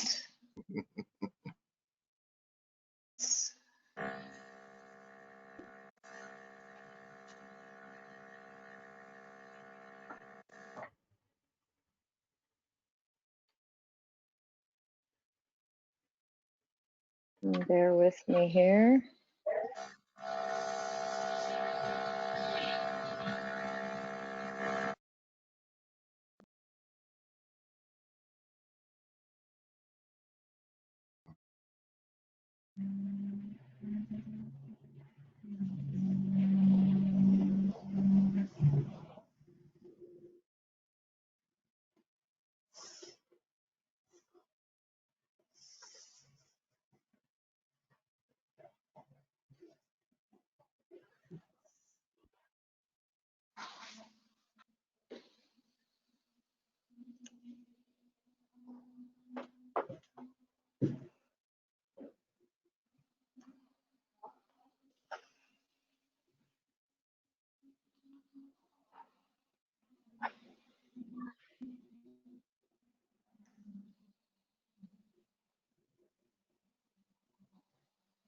Okay, well, I want you to know that it looks amazing on my screen and it sounds even better. So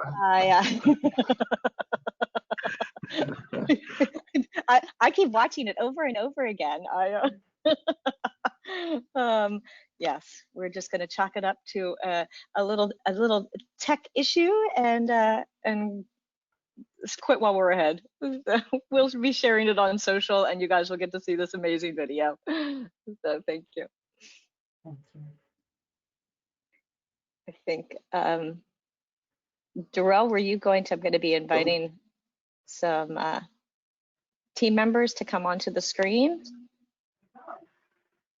Oh, I think no sound. Darrell's mic. Yep. Oh. Okay. Well, let's see here. Okay.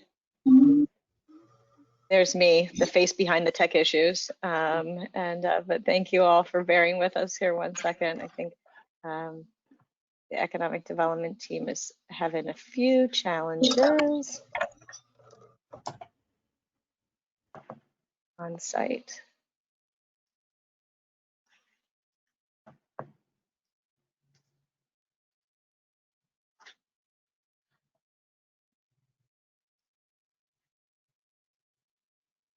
And I'm inviting the economic development, the full team, to come online.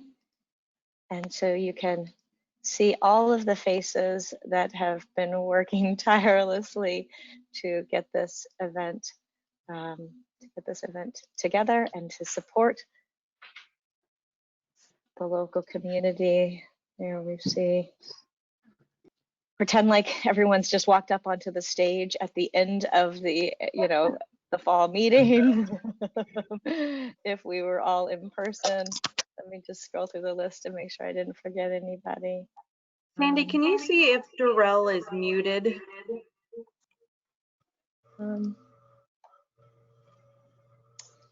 Does appear to be muted. Let's see if I can Thank unmute. you. There it is. There we go. There we go. We're back. We've had some technical challenges ever since 11 o'clock, and but we're back on. And I just want to thank Commissioner Collins. I want to thank Basu. I want to thank Jay Garner, Senator Ellis, and Dedrick Patterson. I want to thank all of the panelists for your time. It was a great panel. It's the sort of information, the kind of information that the community needs to hear. And so I'm glad that all of you took the time to do that. I also want to take a moment before we close out to thank my colleagues here at Economic Development. You see them all on screen.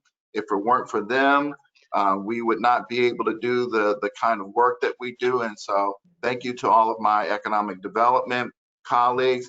And I want to thank our sister departments. I especially want to thank PGM, Deborah Carpenter and Jason Groth with their work, because without them, a lot of what we do, we wouldn't be able to do. I want to thank the County Attorney's Office, Wes Adams, Liz Theobald, and Danielle Mitchell for their work. Again, another department that we work very closely with.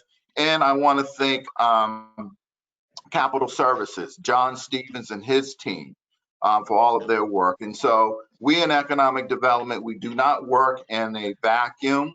We work collaboratively, not only with our external partners and stakeholders, but internally as well. And that's what it takes to get things done and to advance the work that we're doing. And so with that, I want to thank Sandy.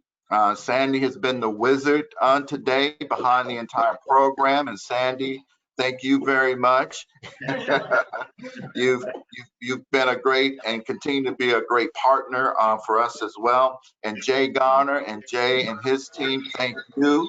I really appreciate it. And with that, I believe I've, well, one more thing I want to add is that there will be a survey link that will go out. Please fill out the survey, provide some feedback. And we have the link to our 2020 annual fall meeting report. Please check it out. There's a lot of great information inside the document. And with that, I will adjourn the Charles County 2020 Economic Development Fall Meeting. Thank you. Be safe, sanitize, social distance. Be well. Yes. You all. Thanks, Darrell. See you later. Thank you. Thank you, everybody, so much. Thank you. All Have a right, great bye-bye. day. Thank you, Darrell. Thank you. Thank you. Thank you. Bye now.